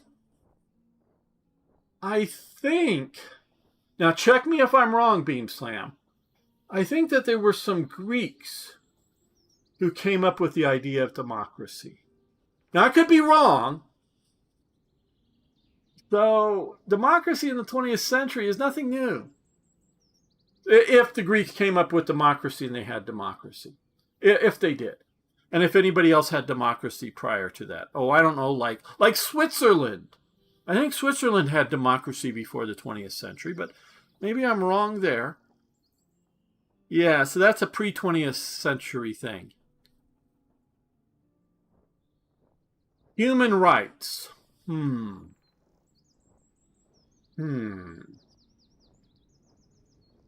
Well, we could talk about Socrates, Plato, and Aristotle talking about some of that stuff. But let's jump to Rome, where Rome had to post the laws on the side of the building so everybody could go and who could read, could go or have it read to them, go and read what the laws were. I'd sort of kind of say that's human rights. Yeah, I know they had slavery, but the idea of human rights was there. And I would say it was Wilberforce, William Wilberforce, and his crew in England in the late 18th century and very early 19th century that establishes and pushes the idea of getting rid of slavery. So in essence, basic human rights. And I would say the U.S. Constitution, the right to, life, liberty, and property. I know we say life, liberty, and happiness, but happiness is property. I would say the U.S. Constitution predates the 20th century, and that's, freedom of speech, freedom of association, freedom of religion, basic human rights. So I would say, yeah, no, that the 20th century, no. And if you're looking at, but I would go, I don't know, the Soviet Union, communist China still, I know the Soviet Union's gone, and Russians, Putin, I don't know if they have much human rights in Russia's Putin's Russia. And the CCP and Mao and all those, I don't think they were big into human rights. And the National Socialists of Germany were not very big into human rights. And we could talk about fascist Italy, that they did have a certain concepts of rights, of human rights, but they were very sort of fascistic in their organization. So I don't know if quite where you want to go on that, but they didn't kill, internally kill millions of people like the communists or the National Socialists did. The people died in their wars. They were brutal, invading, Abyssinia and or Ethiopia, however you want to call it. They were brutal in that and did gas attacks and other things. So it's not like they're somehow some sterling examples of human behavior. But so, yeah, no, I'm not granting human rights or democracy as a 20th century thing. Not one little bit. Sure, they happened into the 20th century, but they happened well before the 20th century, too. So, yeah, no, I'm not going to do that. And, yeah, no, I disagree that these are 21st century novelties. I don't. Piece of the action. Oh, the Lothians of Sigma. Yeah, see, Sigma Chi 3 or whatever. Yes, you're absolutely right, and I knew you would know much better than I do, Admiralty, and that's part of the reasons why I would hire you along with some of the other people, is to be consultants, because you could quickly look through scripts before they're made to see canon is, and I know probably you and Doomcock have all mentioned this in one way or another at different times. Canon is respect for the property. It's like historical accuracy for when you're talking historical thing. It's you've created a world and you're living within the rules of the world. And I haven't seen it, but they mentioned like sonar on spaceships. How does sound transmit through a vacuum? And sonar is a sound thing. Yeah, and so, dreaming up of cool storylines is cool and all, but they've got to fit within the world.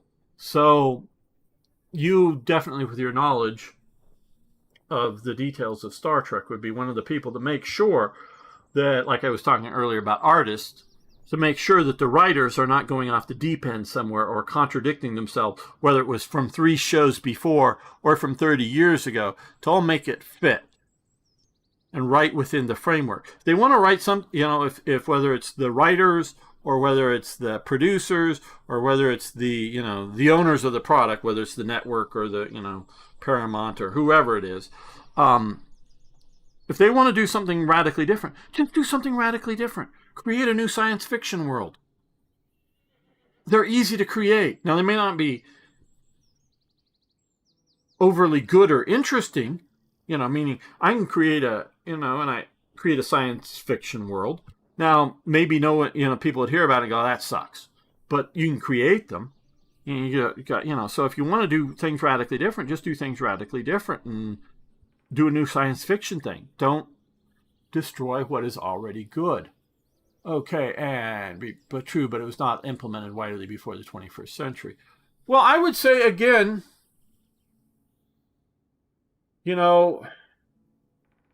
human rights in America. I know you're Danish, Beam Slam, but human rights, we basically have that solved by the end of the American Civil War.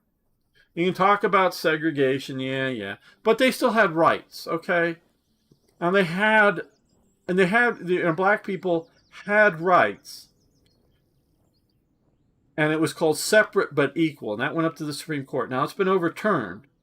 But that you could have, a school for black people and a school for white people. But the idea was that they were supposed to be equal. But that is rights. Now, I'm not saying it's the rights that they should have. I'm not trying to defend it as being a good, meaning that's how it should be or something. But in the United States, we had human rights in the 19th century. And the Indians, you can talk about them, but were they considered citizens of our country? Once they're considered citizens of our country, they've generally speaking had actually better rights with their their their reservations, because once there's there's a time period that their reservations are in essence large camps, not ones that they concentrate in, but large camp areas that they were restricted to. But once they were considered citizens, they got to keep their reservations, but they could then go, out to the rest of the United States and be a citizen out there. And sure, there's discrimination, but discrimination, is a thing. People discriminate against other people. Some people discriminate against left-handed people, or tall people, or short people, or whatever, or people with a different accent, or whatever. It's people who dress funny. People discriminate for good or for bad. Discriminate against the felon. I was reading on the interwebs, on Twitter or something. Some woman forgives the guy who kills her mother. And after his prison sentence, she gives the guy a job because she's presumably, and if this is all true, it may not be. It may be a hoax on the interwebs. But I think it's true. She gives the guy a job because she's, a good, empathetic, liberal woman. And it was just society that was oppressive to this guy, and he killed her mother. Well, the guy ends up killing her eventually, too. So, maybe you can go, oh, you're a convicted murderer. Now, maybe the guy is whether found Jesus or just, realized what he did was bad and should never do it again, and is going to be a law-abiding person, maybe just because he never wants to go back to prison again. But maybe I go, I know it's hard on them, but I'm not going to hire a convicted murderer.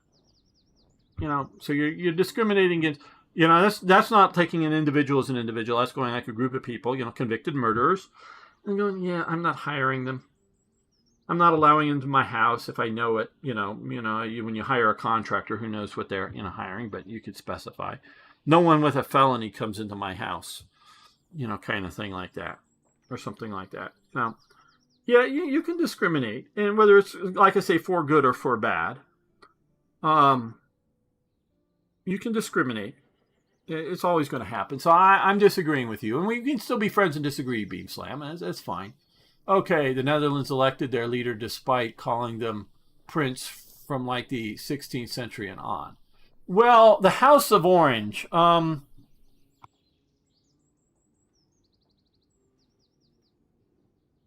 not going to dispute you on that election part, but I think I think the elections, at least at certain time periods,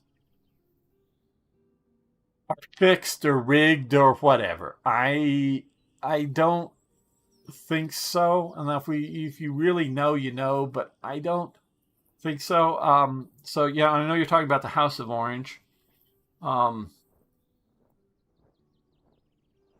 I think it's more just like a, because it was going father to son for some time. So that way, the sooner in space, at least in the original series, they called it photonic sonar. Well, yeah, I understand if you want to get away from the term radar as in radio waves. And if you're putting out photons, but that might be phonar, PHNOAR or something like that. But yeah. Well, I know Americans are not good at democracy or human rights, still trying and failing. One first point is, and to my knowledge, and I don't even see it in World War I, to my knowledge, the first mass widespread use of democracy is for World War II. The United States is not and has never been a democracy. It is a constitutional federal republic. It was set up to be a constitutional federal republic, based partly on Rome and partly on the British governmental system at the time. part of it was designed, particularly the House of Representatives, to be representative, meaning voting. And it was designed that, well, at first the presidency, I don't know if it had to be a popular vote from each state. I think the Senate could vote in some states. I think that was left up to the state. But then that's eventually formally corrected that it has to be elected. But I'm not sure on some of the details on that. So yeah, true Americans to this day do not believe in democracy. They may say they do because they've been indoctrinated to use the word. But we believe in our Constitution. We believe in minority rights. I'm not talking about skin color or height, like those damn small people out there. No, I'm just teasing, of course, but they are damn small people. Or, other, minority types. I'm just talking about the losers in elections. In democracy, the rulers, the winners in the election make all the rules. We've established two things. One, it is not one person, one vote. Because originally,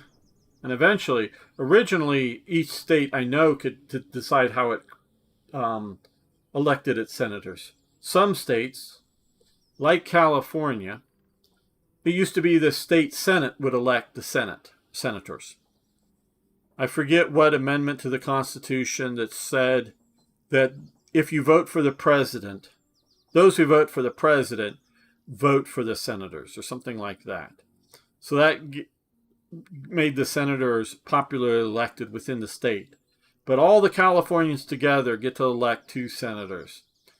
And all the people from Alaska, which have only 1 representative in the House of Representatives, and even that is probably slightly underrepresented, they all of them get to elect 2 senators. So Alaskans get more votes in the Senate than the Californians. So it's not equal voting there. And 2 minorities, I'm not again talking about the modern sort of often jump to racial or sexual or whatever minorities, but minorities, those that are not winning the popular elections, have rights that you cannot take away. And it goes through a great process to amend the Constitution. So even minorities have rights. So we do not, and we believe in non-elected parts of the government, which is primarily the Senate, or not Senate, the Supreme Court, that they are appointed. I do think there may be cause for retirement age, but even that I'm not sure on. I definitely don't want them to have to, get reelected or have just a short term in office. But so we are not and have never been a democratic nation, no matter what the propaganda from World War II wants to say. So you're sort of right there. Human rights. I would say America has done more than any one other nation to spread human rights on this planet. More Americans to spread human rights have died spreading human rights than any other nation on this planet. The only nation that might come in second would be Britain. But no other nation has died as much for human rights than any other nation out on this planet. And I defy you to try to prove me wrong. And so Canada can sit up there and dismantle its army and complain about American interference in Latin America all it fucking wants to. and Denmark and whoever else with their idealistic things. But I don't see Canadian battalions out there and, going after Hugo Chavez and Maduro now to get human rights in Venezuela. I don't see fucking Denmark deciding to go invade Liberia or go invade Rwanda to stop a fucking genocide. You fucking come back, any one of you people out there, come back and show me that you have gone out and bled for human rights like America has tried. Oh, Iraq, yeah. Hey, that's a failure in trying to implement a Western-style constitutional, multi-party, democratic, whatever, elected government. It's failed, and whether it was Americans or other people, killed lots of people in that Iraqi occupation thing. Yeah. And I know NATO contributed there as a side partner. But I want to see somewhere like Norway or Belgium, not to go in and conquer the Belgian Congo, but just to go somewhere.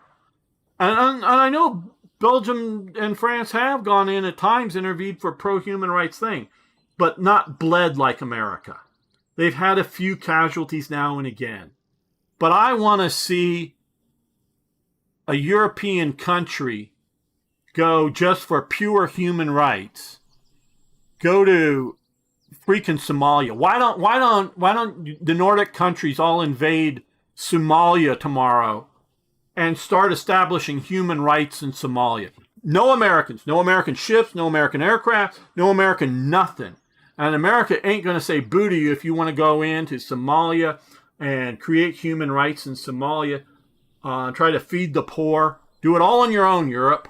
Go ahead and do it. I don't think Trump, I don't think the Senate would have a problem in the world with you guys going into Somalia and trying to nation build there on your own and put in human rights. So fuck all of you Europeans who want to criticize America for its not still trying to do human rights and failing. We're trying and failing, okay. But you aren't even fucking trying, not like we are. Oh yeah, I know the Danish sent some, I don't know if they sent anybody to Iraq. I know they sent some battalion or two to Afghanistan that sort of, would, I think, just be defensive. They weren't trying to actually be offensive.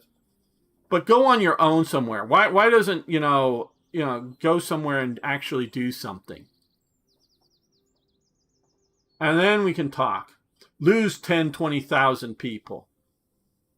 Just think of all of the Americans, and I know some of the Europeans followed along with us, but all of the Americans that died in the Korean War. All of the Americans that died in the Vietnamese War.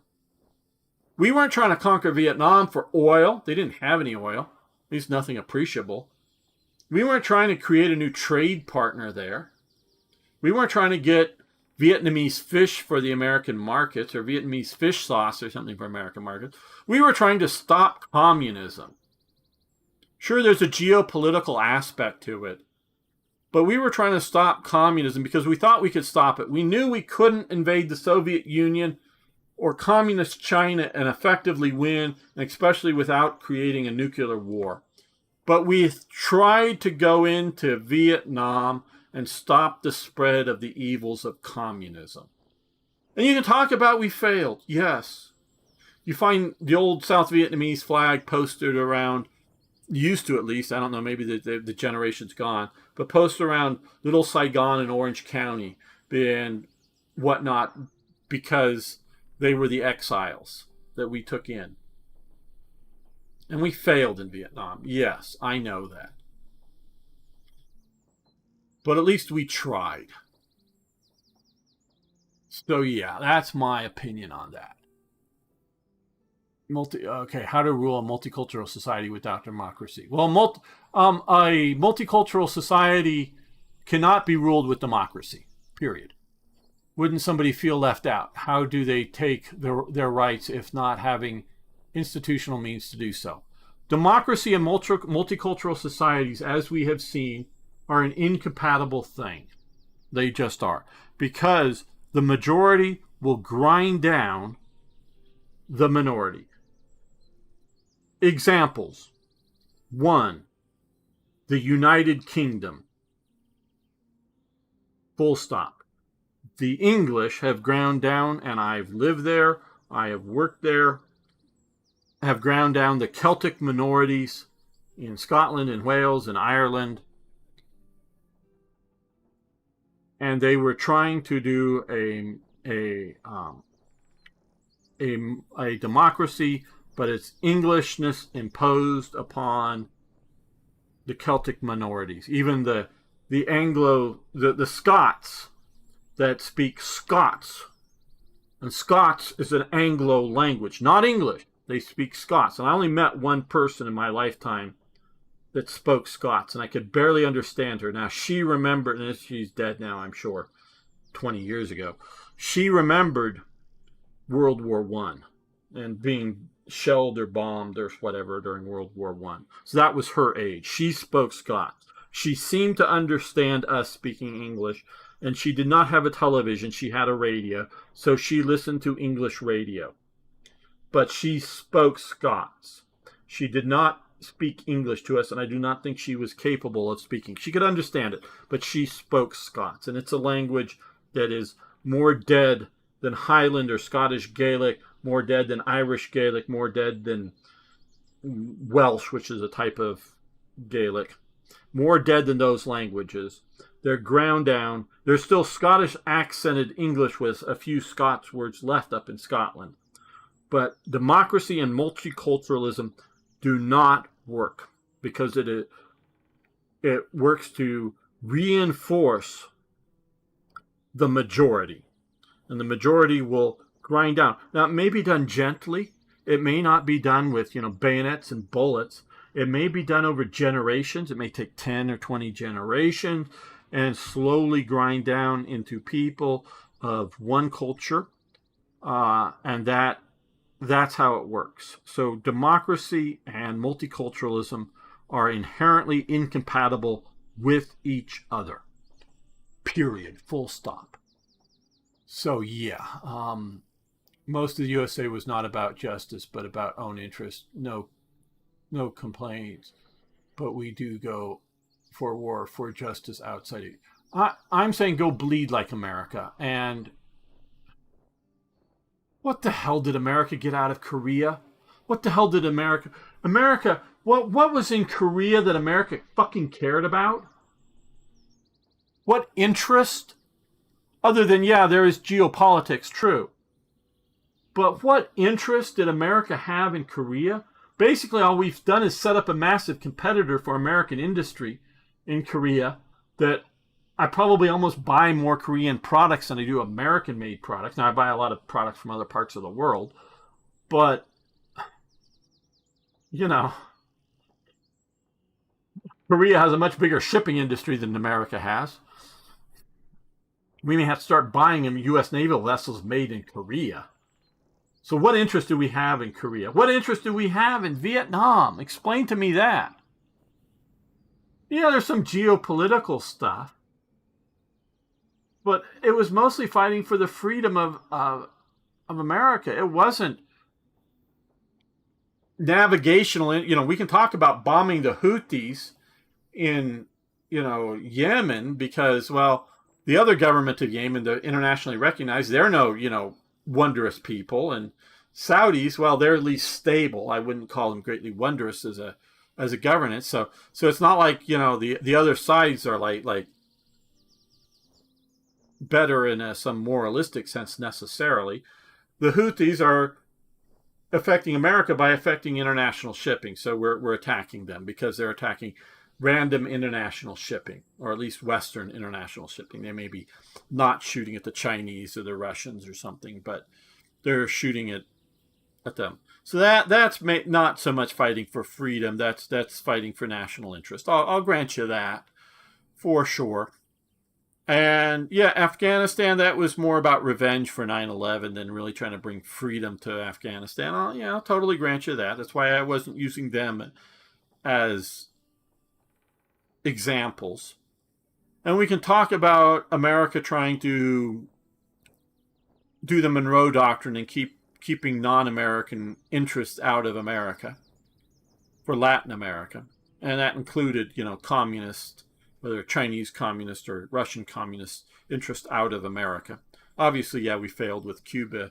That was, very much going to Soviet interests. And those may be much more in the lines of national interest over freedom or something.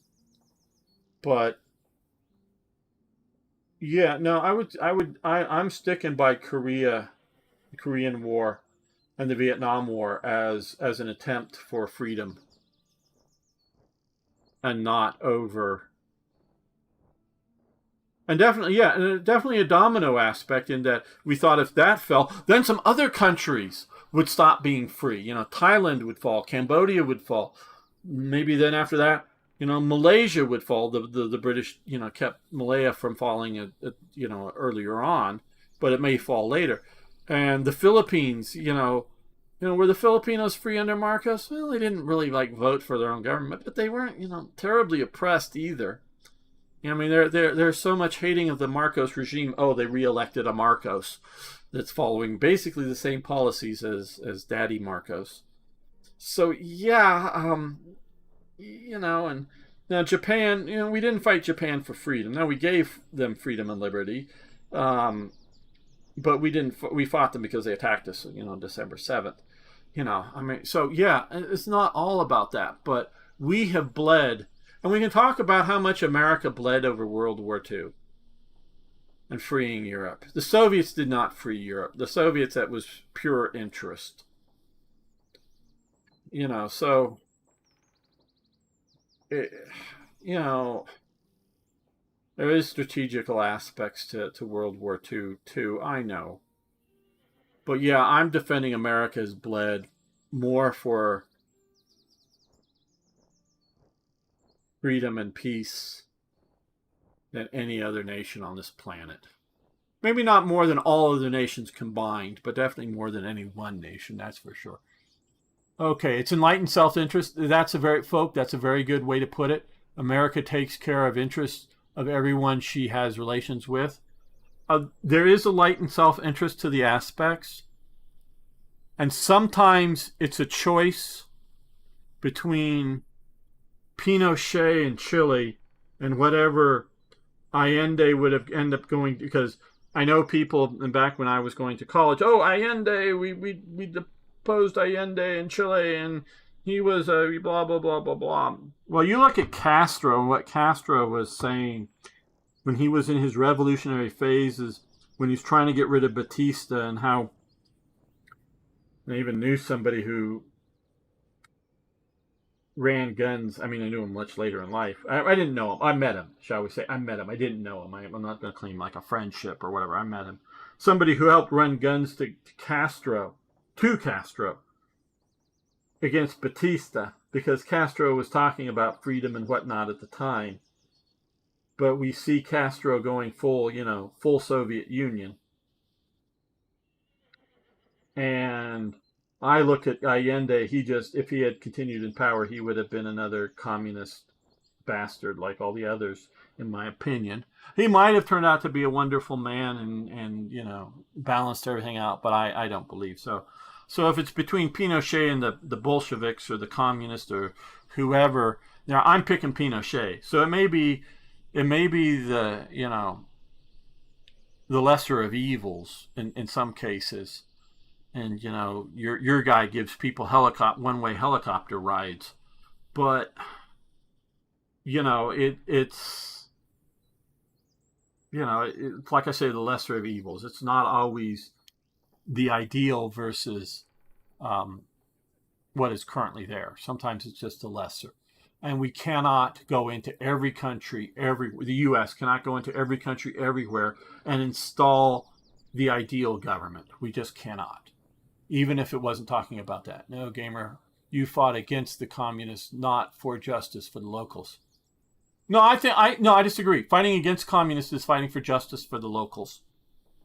To me, that's the same thing. Communism is more evil than Nazism. Okay?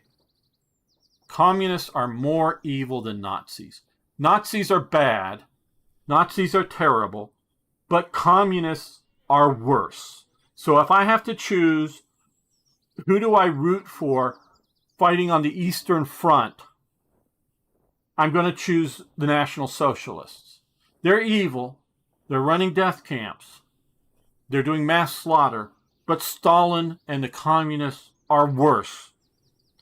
And so there may not be a good choice there, because there is no George Washington that was apparent on the scene on either country's side to settle the things. Maybe had Marshal Zhukov or whatever done a coup against Stalin, he might have been the Russian George Washington and tried to establish I'm not even going to mention democracy, but try to establish a more just Russia, he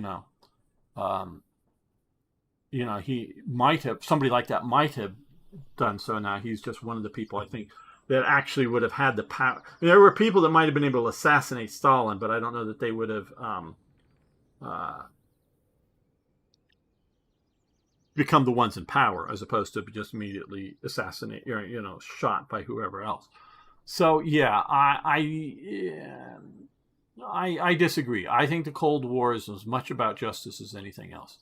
Starting the war of Afghanistan was reprisals, but staying was for nation building was not. Yeah, nation building can be done. We did it in Germany. We did it in Japan. We did it in South Korea. All of those, I would say, are successful nation building. Okay. We did it in Italy, and it was somewhat successful. I don't know that Italy has a good functioning government. Maybe more so than it was back in the 70s and 80s. Maybe it's heading into a good functional government. We have done nation building successfully. Unfortunately, we were trying to apply the lessons learned. Now we did okay in Japan, in a non-Western country, and in, like I say, South Korea.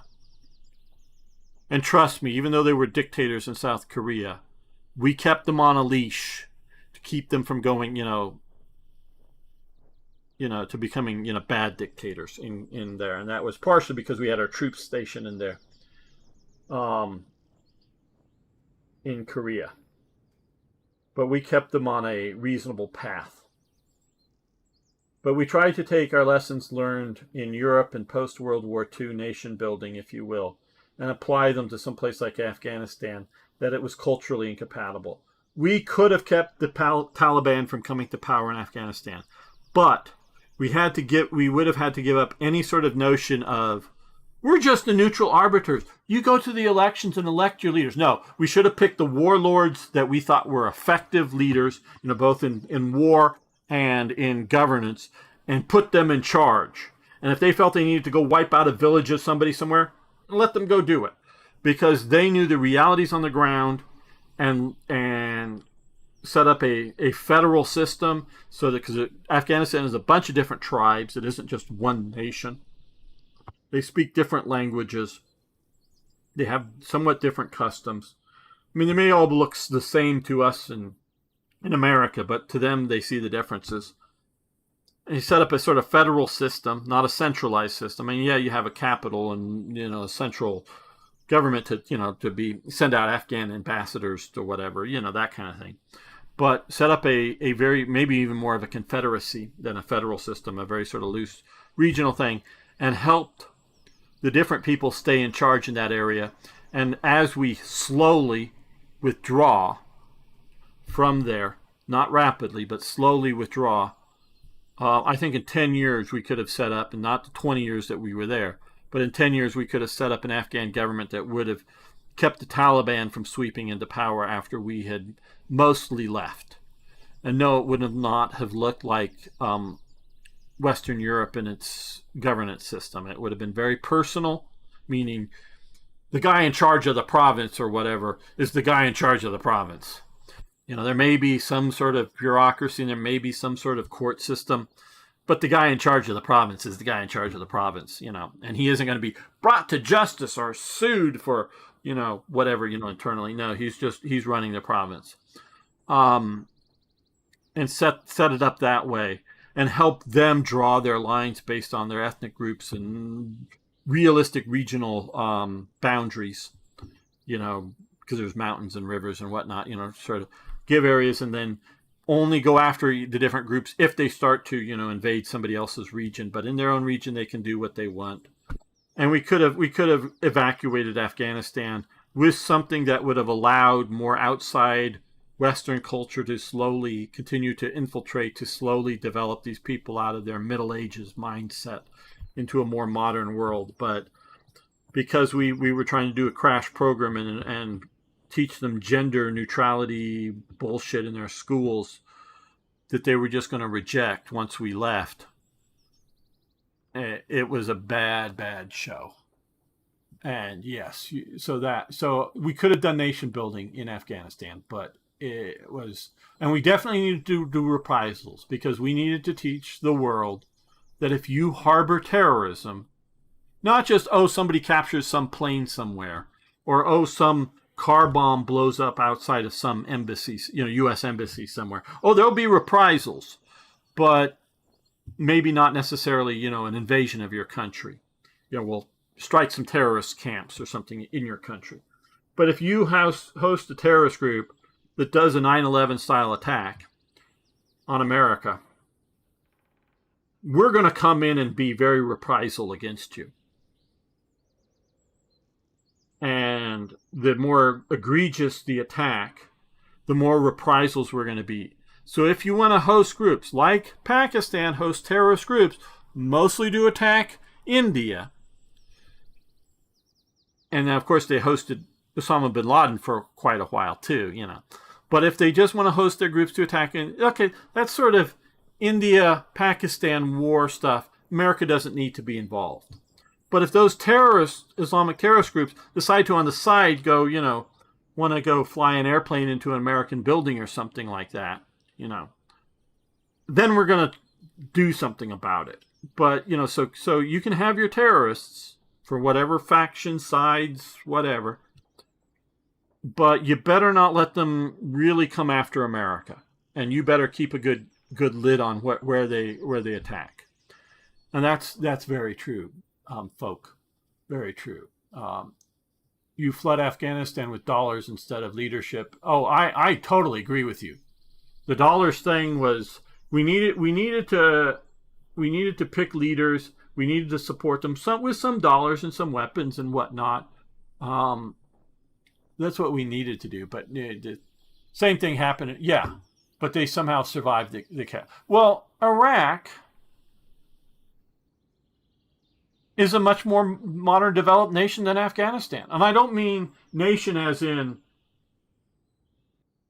its government. I mean, it's partially that. But I mean as in its national identity and the way the people function. Yeah, I know the Kurds. This is part of what I say is democracy and multiculturalism is not compatible. Because if you look at Iraq, my understanding is there are two cultures. And are there two or there are three religions? There's at least two religions. So there's the Arabic culture. And I know there's, sort of marsh Arabs down in the south. And there's desert Arabs out in, the desert. And there's urban Arabs in, Baghdad and whatnot. I know that there's differences to different types of Arabs. But they're all Arabs, okay? It's like, differences, different types of Englishmen, there's Londoners and there's northern, people live up in Liverpool, and then there's country Englishmen. There's different flavors of Englishmen, but they're all English. I'm not talking about Scots or Irish. I'm just talking about just the English. And so there's different types of Arabs. I know that. And there's Sunni and there's Shia as fairly large groups. Sunni and Shia Arabs. There used to be Christians. But they're basically all gone now because, why are Christians gone in Iraq now? Because of democracy. Yes. Because when there was a dictator, Saddam Hussein, he was protecting the Christians. Oh, yes. And the Assad family, it was protecting the Christians in Syria. they were sort of relegated to their certain areas. Now, of course, they're also protecting the Alawites, which was the religious subgroup, a Muslim subgroup, shall we say, but not Sunni or Shiite that Assad was from. So they were a minority group ruling over there. But the Alawites are being pounded really hard by the Muslims, and the Christians are basically, my understanding, just basically gone from Iraq now. Hardly any of them left because of democracy. And so yeah, and so the Kurds are the other culture, and maybe to a European, the Kurds and the Arabs look like they have the same culture, but they don't. And so this is why democracy is not good in Iraq. Now, that doesn't mean you shouldn't have voting, but maybe you should have, a federal Iraq, or, create a Kurdistan, but everybody's against that because once you create one Kurdistan, then Kurds in Syria want to be part of it, and then Kurds in Turkey want to be part of it, and Kurds in Iran want to be part of it, and so none of the region wants to have a Kurdistan. But so you got at least two cultures and two religions there. I don't know and it doesn't seem overly religious. The Kurds, whatever religion they believe in, they don't seem to want to go on jihad for their religion. I'm not saying they don't believe in a god or one of the versions of Islam. I'm just saying it isn't like what they're fighting for. And so, yeah, Iraq, but just as a nation, as a people, are a much different character than Afghanistan. As I'm thinking about it, it goes back, I would say, well, I'm going to go way, way back, but let's just go back a ways. It goes back to being ruled by the Turks. Turks are more developed than some of the other groups in a national sense. And then it goes to, for Iraq, the British occupation there. I think they're governing well by example. And so, yeah, and when they get independent, Saddam Hussein, eventually comes to power. Sort of the Ba'athist, there was sort of a junta at first, once they got rid of the king. And, yeah, even he is sort of, building his nation. Yeah, it's, he's a bastard. He's an evil guy. I'm not trying to dismiss that. But it's creating idea of a national idea much more so than Afghanistan, because before the Afghan government, before the Soviet Union invaded, was pro-Afghan or pro-Soviet Union. The invasion was mostly to sort of shore up this government, because it was, it controlled sort of Kabul, sort of, kind of, and a few other places, sort of, kind of, and the rest of the country not really much at all.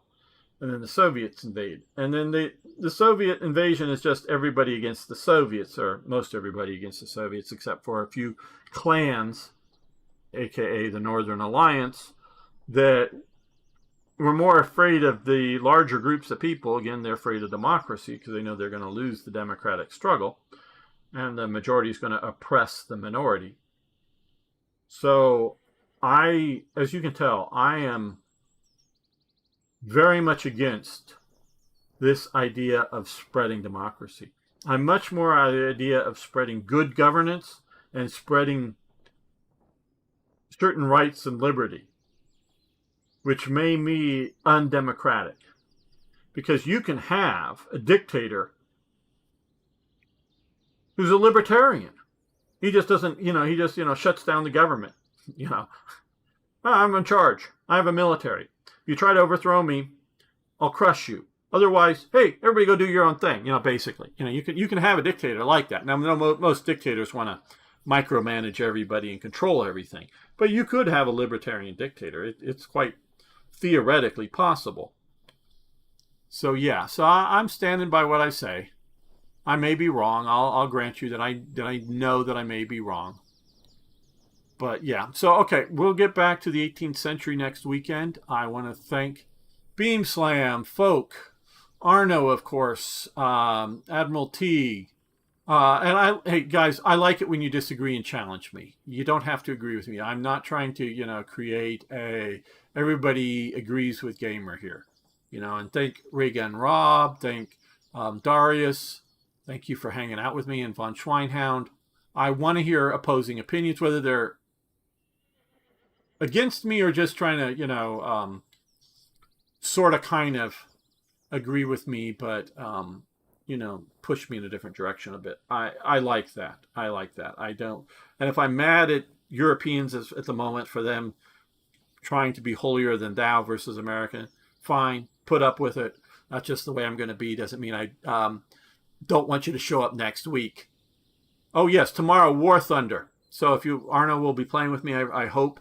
If you want to play or just hang out and watch, sometimes we also discuss deep topics while blowing up tanks.